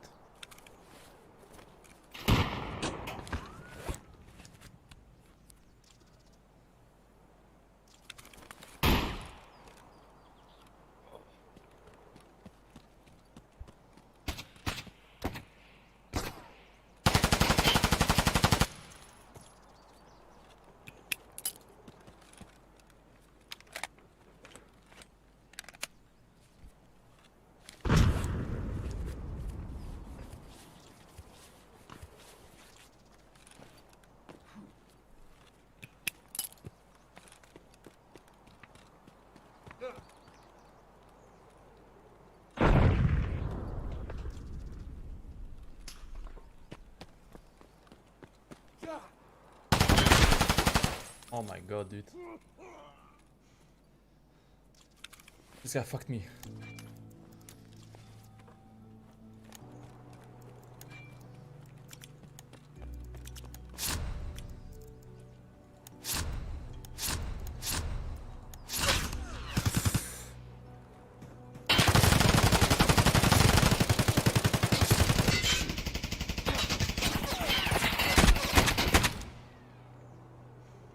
Not good.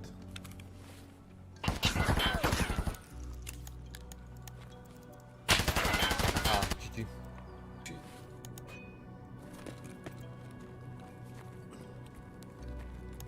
There is a player there.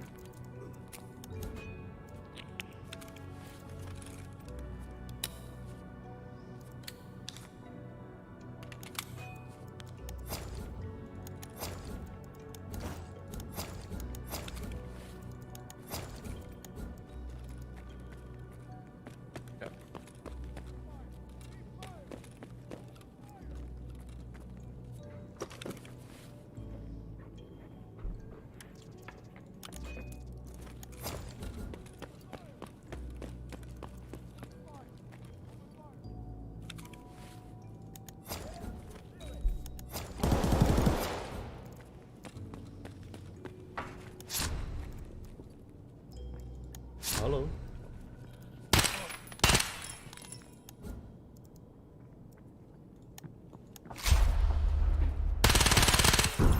Oh.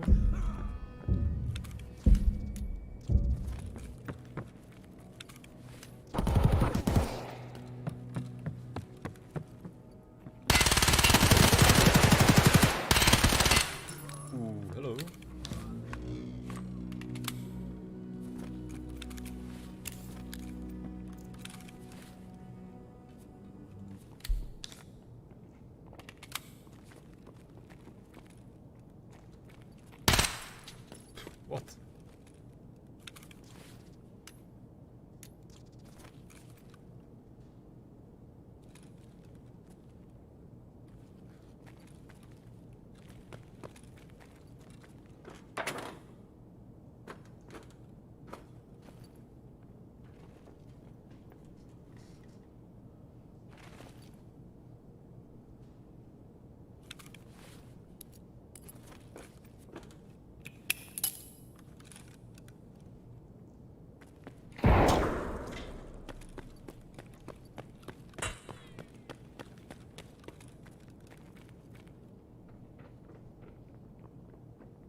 Well, yep.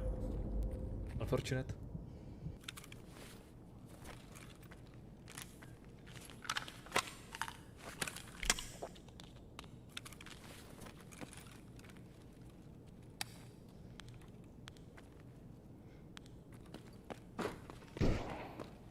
Let's join the fight here. I have no backpack. Shit.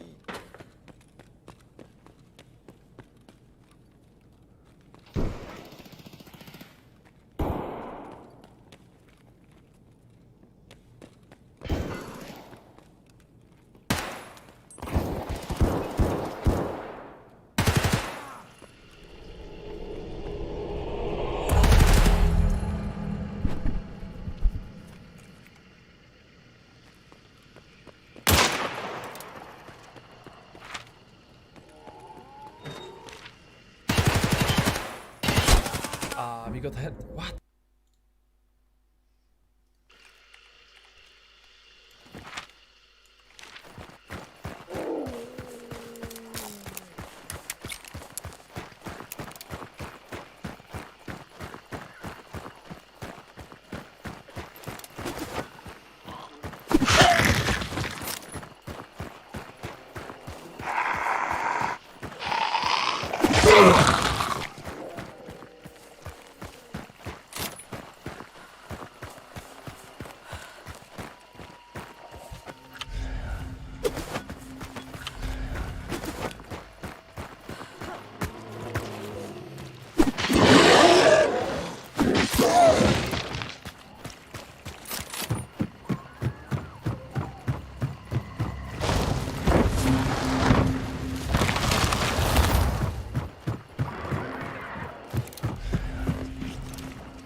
Trying to scam me, bro.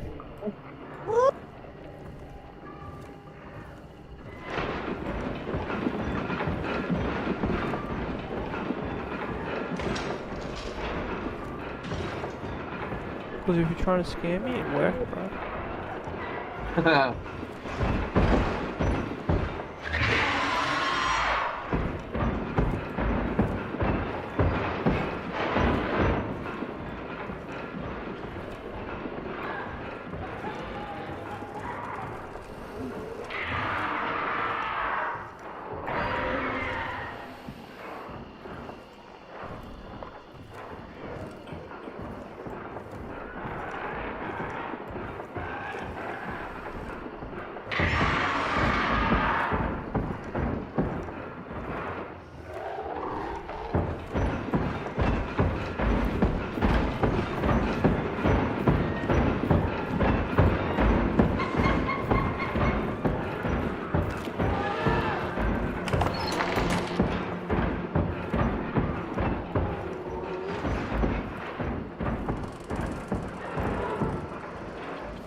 Oh shit, me!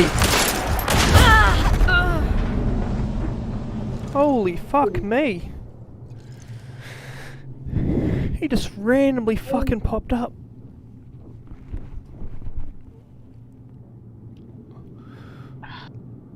Yeah, that happens. Yep, sure does.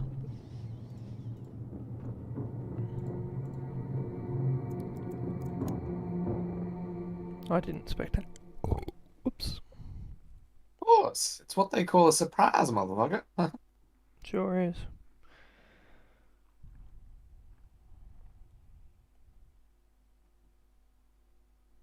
Some fries, motherfucker. Alright, motherfucker.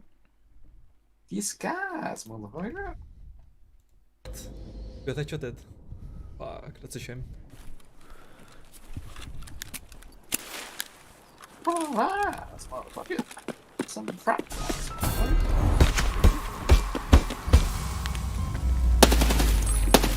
Yeah, it was solo.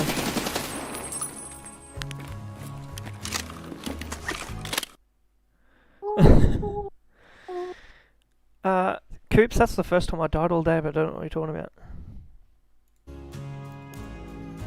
Actually, I think I've died twice. Watching. Is Chris watching? Yes. Oh.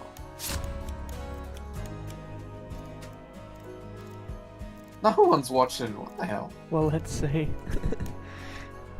Oh, he is watching. He's on Twitch. Don't you have work, Chris? But he's a supportive friend. Actually.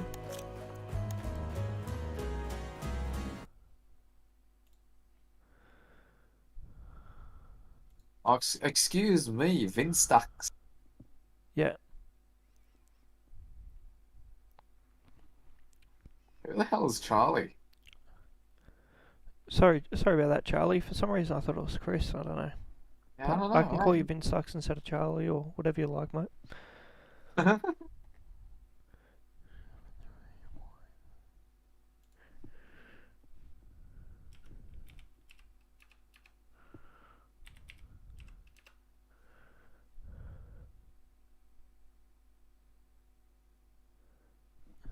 Actually, no, I've killed four people today and died 4 times.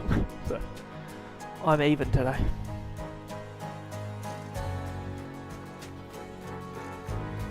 Resident Evil?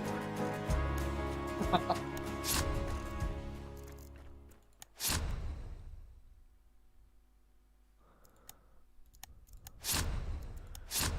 guess because you're here, I can show you some bow and arrow gameplay. You got 69 followers. Damn. Right on the dot. Exactly. Try to keep it there.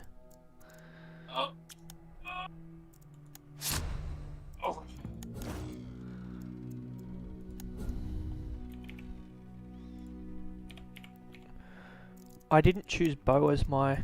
So with this event, Vinstux, you get 2 options. You get either the throwing axe option or the bow option. And if you, depending which you choose, you earn along. And as you earn up, the first thing you can unlock on the throwing axe side is throwing axes, obviously. Then you get some money and you get skin, another skin for your throwing axe. And then a perk which makes your throwing knives and throwing axes do more damage, only doing melee. Which will make throwing knives, if you have that, you can basically replace your melee with your throwing knives. And then once you finish that whole thing, you can go to the bow side, obviously vice versa, and then the bow has that, and I think instead of these skins it has the poison arrows, and there is a bow and arrow skin too. But there's poison arrows, concertina arrows, and frag arrows. So, and the poison arrows have a tip on it. So you do it, throw it at a immolator, he'll still explode, but it'll kill him one shot at the same time. But because they have the tip still on him, you can go pick up the arrow again. It's just like it's laced with poison instead.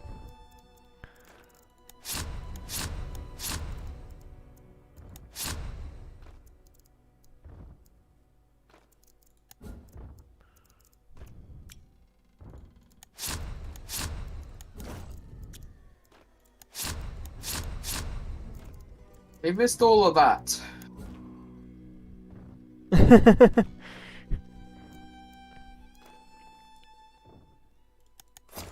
I like that you couldn't be bothered clicking on a link to watch it, but you can bother clicking on the link to talk to to see what Chris is saying. To see what Vinstux is saying.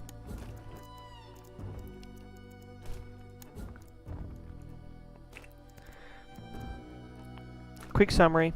You get 2 options for the event. You can choose the throwing axe side or the bow side. Most people probably choosing the bow side because a new weapon. Throwing axes is a new tool. You can throw them similar to throwing knives. You get 2 of them normally. They one-shot armored, so I think they're going to be very good, and they can basically replace your melee weapon.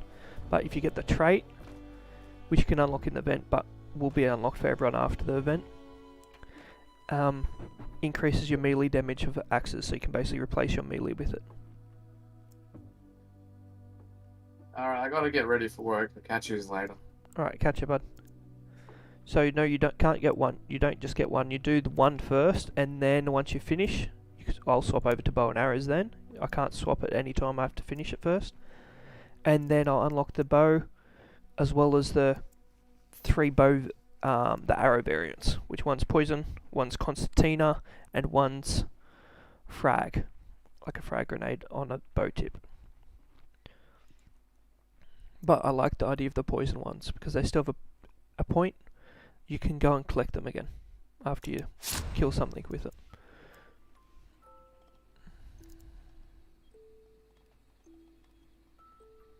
No, after the event it'll be unlocked for everyone. It'll unlock, I think it's level 50 on the whatever this thing's called, Bloodline. It'll be level 50 or something like that. For the bow, and the throwing axe will unlock by using the normal axe. But right now, if you don't do the event, but like right now, I can't get a bow. I can't just buy a bow from the store. I have to finish all this, but I'm actually limited to here. You can only get to here the first day, here on the second day, here on the third, and the fourth day you can finish it. I think just stop people smashing it all out in one day. But because that's one reason I chose throwing axes too, because you can pick up bow and arrows off someone else. So that's why I chose that, or one of the reasons.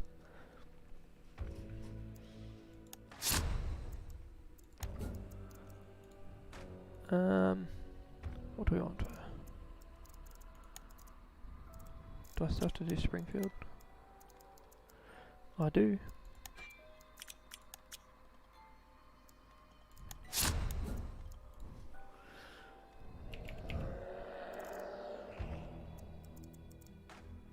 I'm not buying a Springfield, fuck that.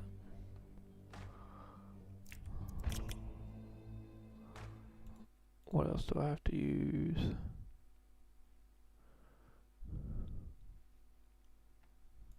Fuck it, do I have the basic Nagar?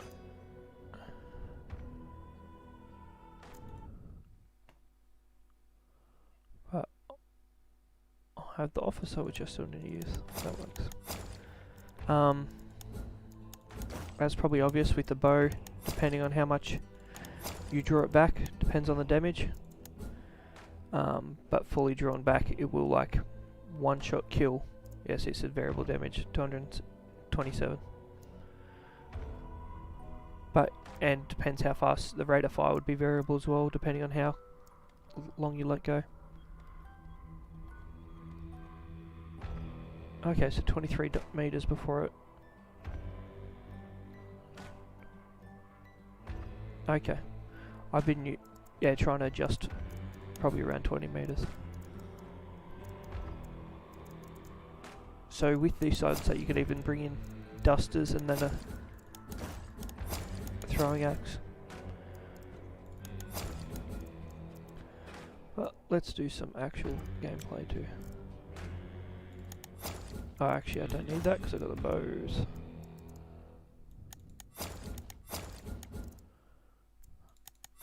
I have to bring some burning if you're watching.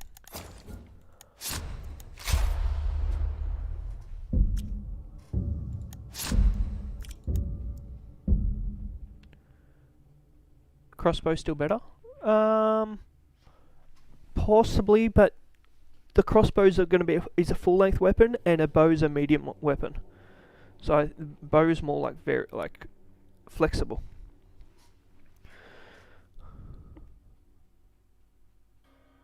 Is the bow honestly any good? It's not full. Yeah, true.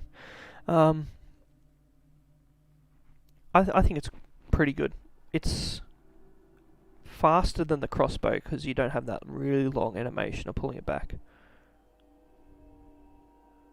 Yeah, but the hand crossbow is one shot. Yeah. So I think it's probably a good mid ground there. As part of the event, you get event points similar to the bird one. There's little pies, so just little pile of sticks that you go and pick up off the ground to get points. Killing people gets points, which wasn't before, and people didn't like that, so they've changed that. And so killing hives with the bow gets you points, and killing armoreds with a throwing axe gets you points. And there's things called wards, which act kind of like a clue. You set it on fire. Yes, it's faster than the crossbow. So you can like rapid fire it kind of, which I'll show you as well.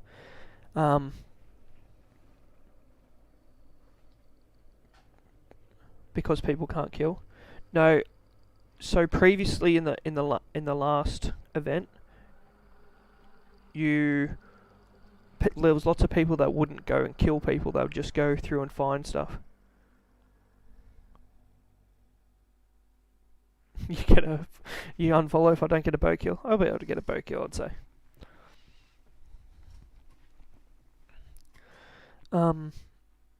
Yeah, looting a corpse gives you 5 points. You can only do it one per person that's killed, so your team can't go and loot, say two or three times with Vulture to get extra points. Killing a boss gives you points, but yeah. So with the Crow event, I believe there was just too many. There was heaps of people were upset because lots of people were just farming instead of going for kills, and now you get kills by killing. You get points by killing.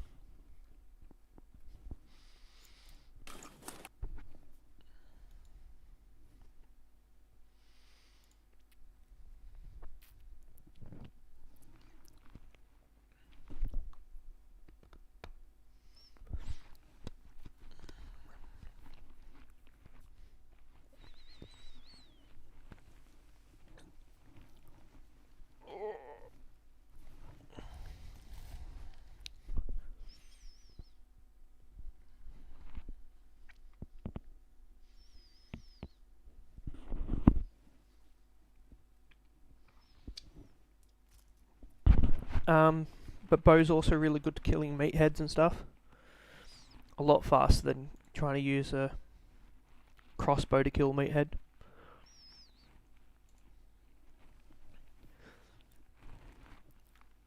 It's very similar. That like chest shots will generally kill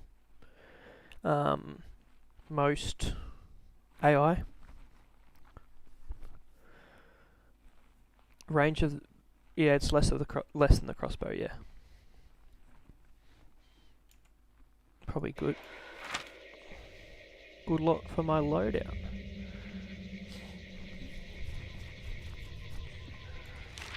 Good.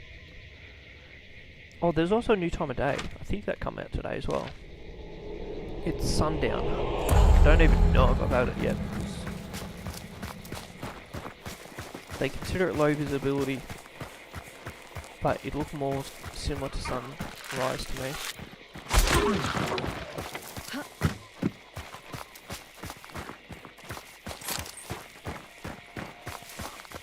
So you can fast fire like that.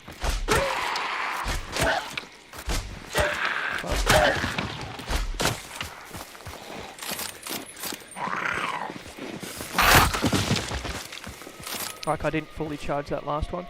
Oh, I got my stuff back already. They've also changed it so to pick up arrows, you can just hold the button. I hear the bird. Like scrap bag. So that's the ADS. It's really weird.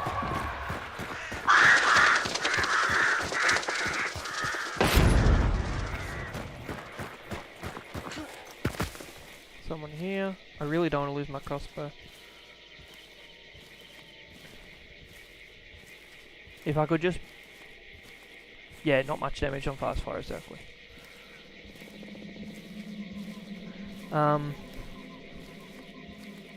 If I didn't have to worry about like losing my crossbow, I'd just go like balls deep.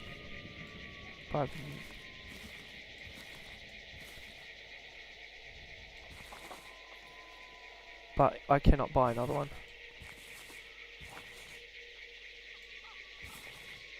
That explosion sounded so close to me.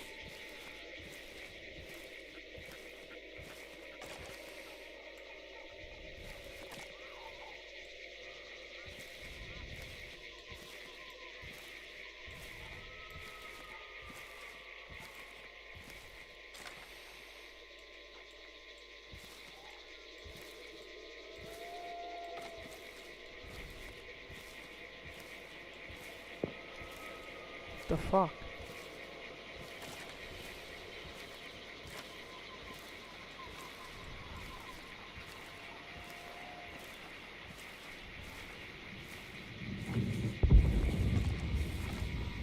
Dude, that one's far away.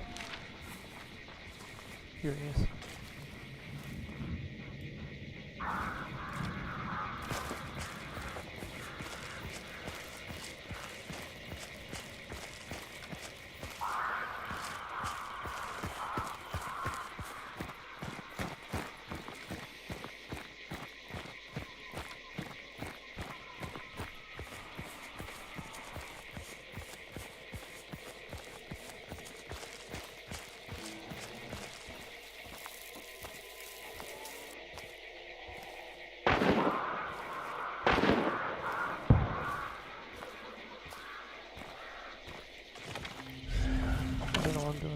You see there's people here.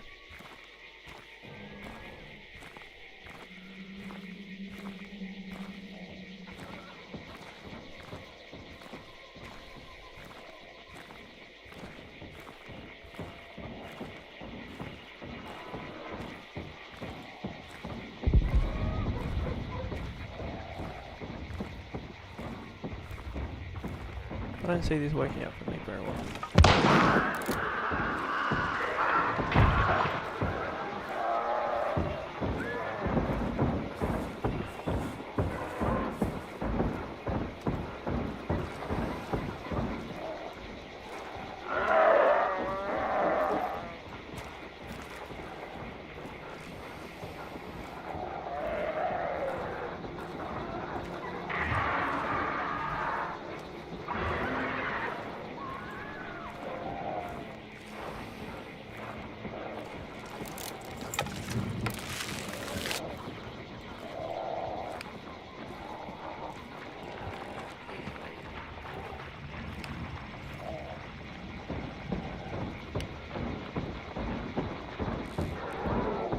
And it does seem you can just hold it indefinitely.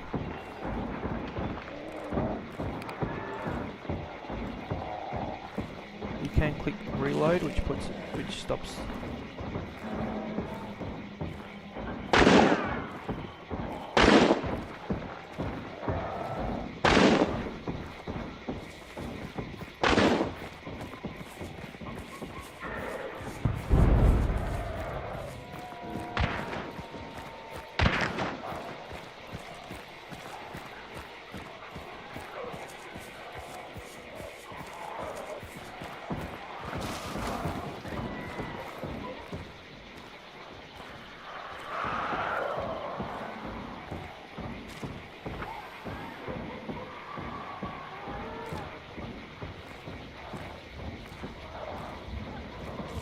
There's people coming here.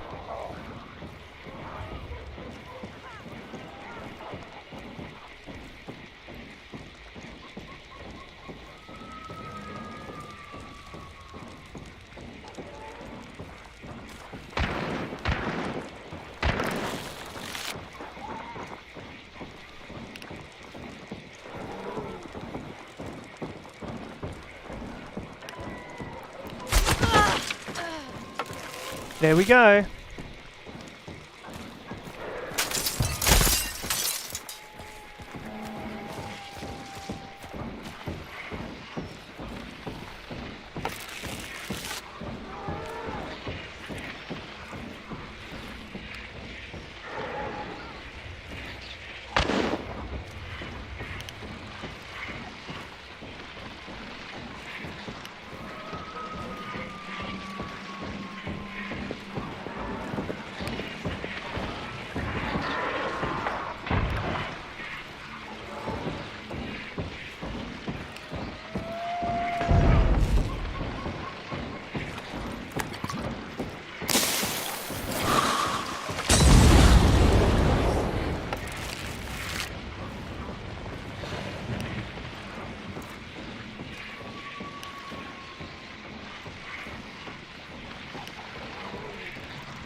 Oh, thanks, sweet.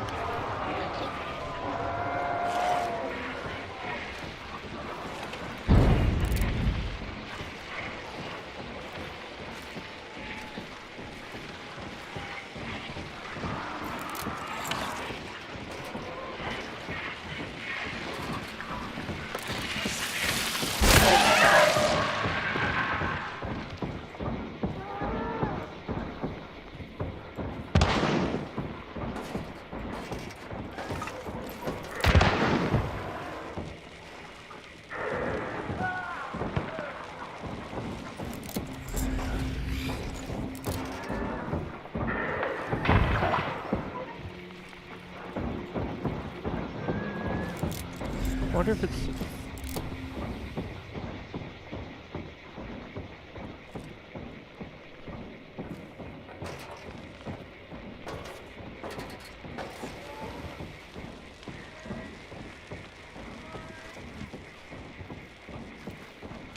I didn't burn that guy.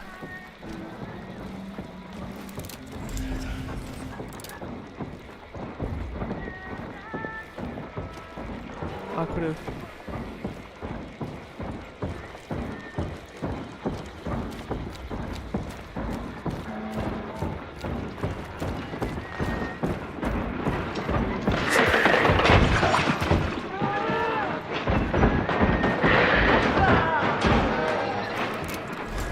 Oh shit! Clear.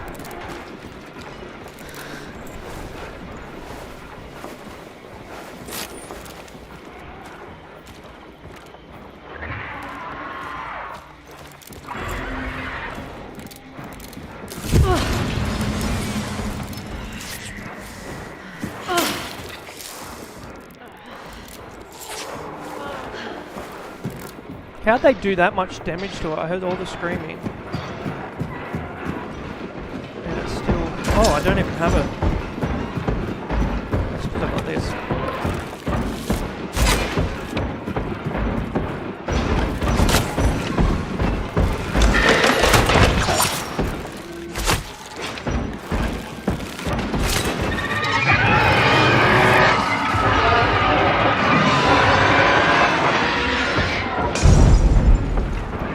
Yeah, just burn all the loot, dude, thanks.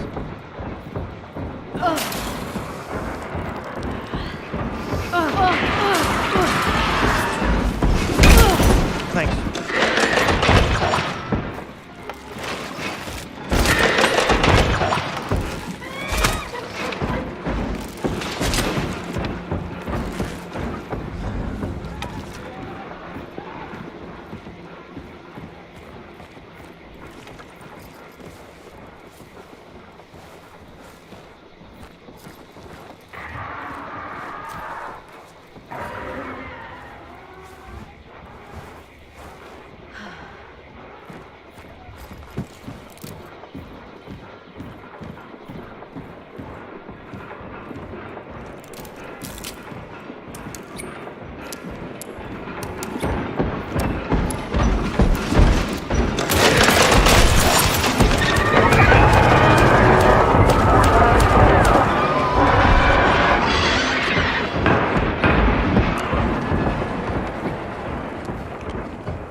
Kept making me pick up my bows.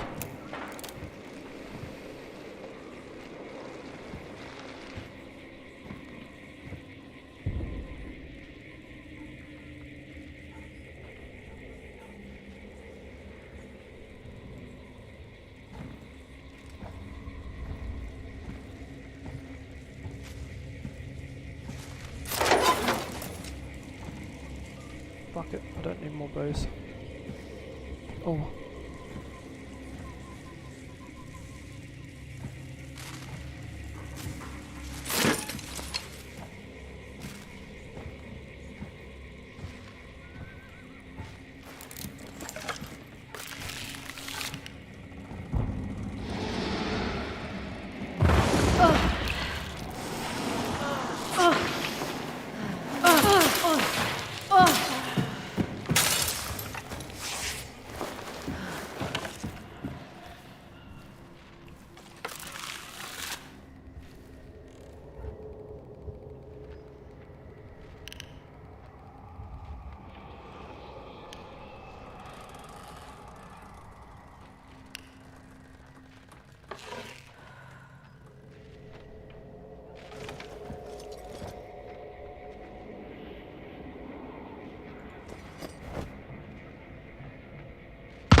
No comment.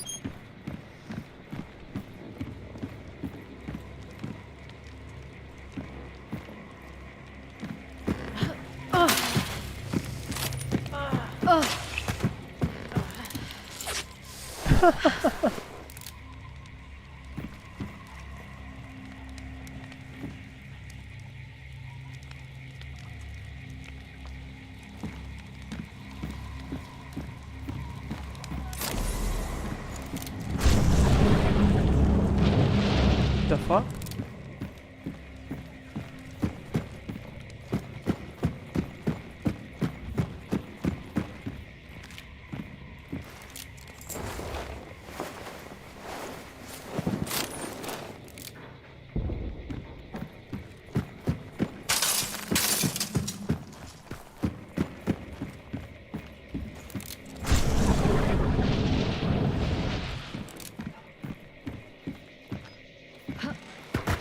Oh, 2 died here.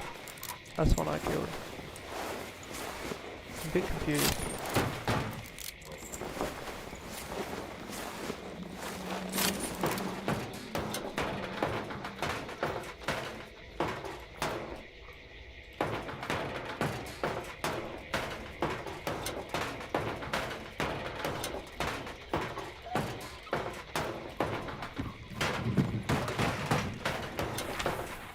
I guess I go.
Fuck, that was loud.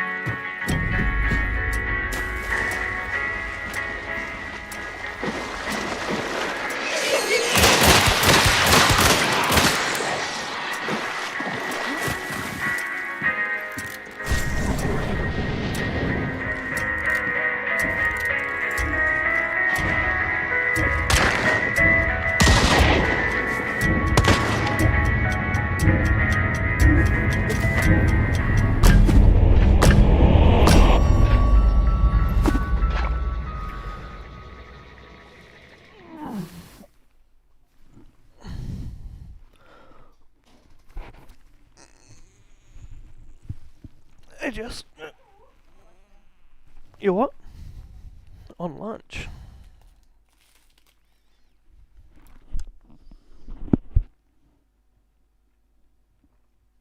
Have you still been watching? Or not really? Babu?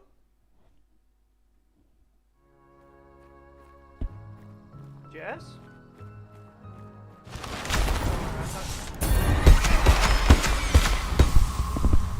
Oh, I should have stayed in farmable.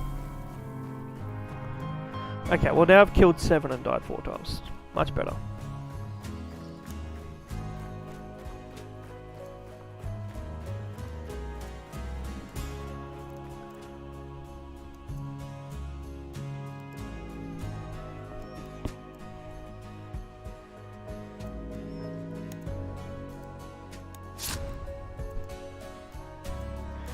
So for the event, how I said you get the points for killing them with a hive with a hunting bow and stuff.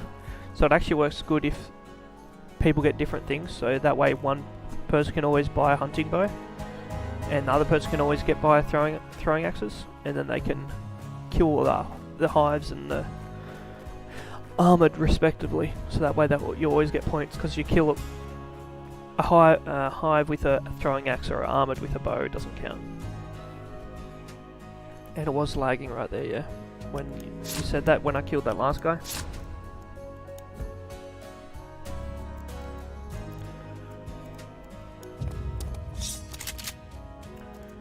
Ooh, nice.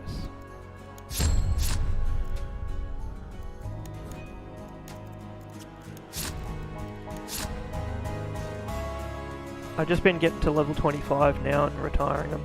So, I done 5 today, I think. That might not be right. I've done 16 all up, so.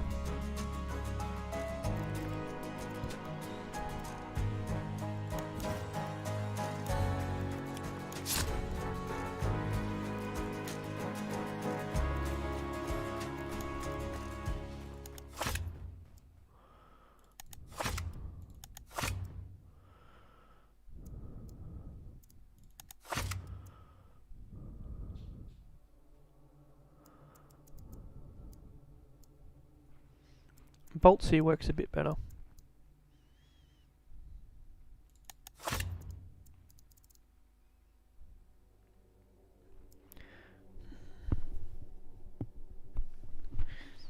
Yeah, I don't know what that guy thought was doing.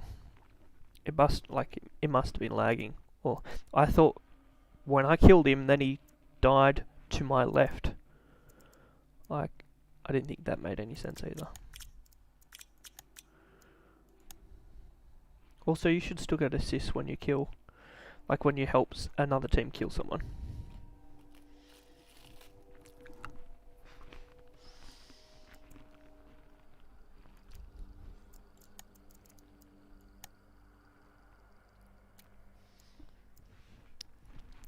Getting full matches now.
I am going to go have some lunch and then probably come back in about an hour and a half and continue streaming.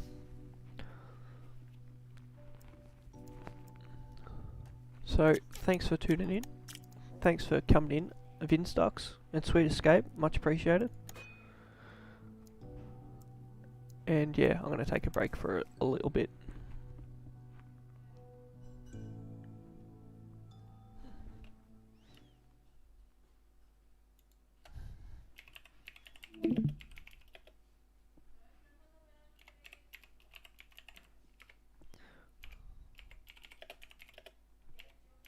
Okay, you heard. Okay.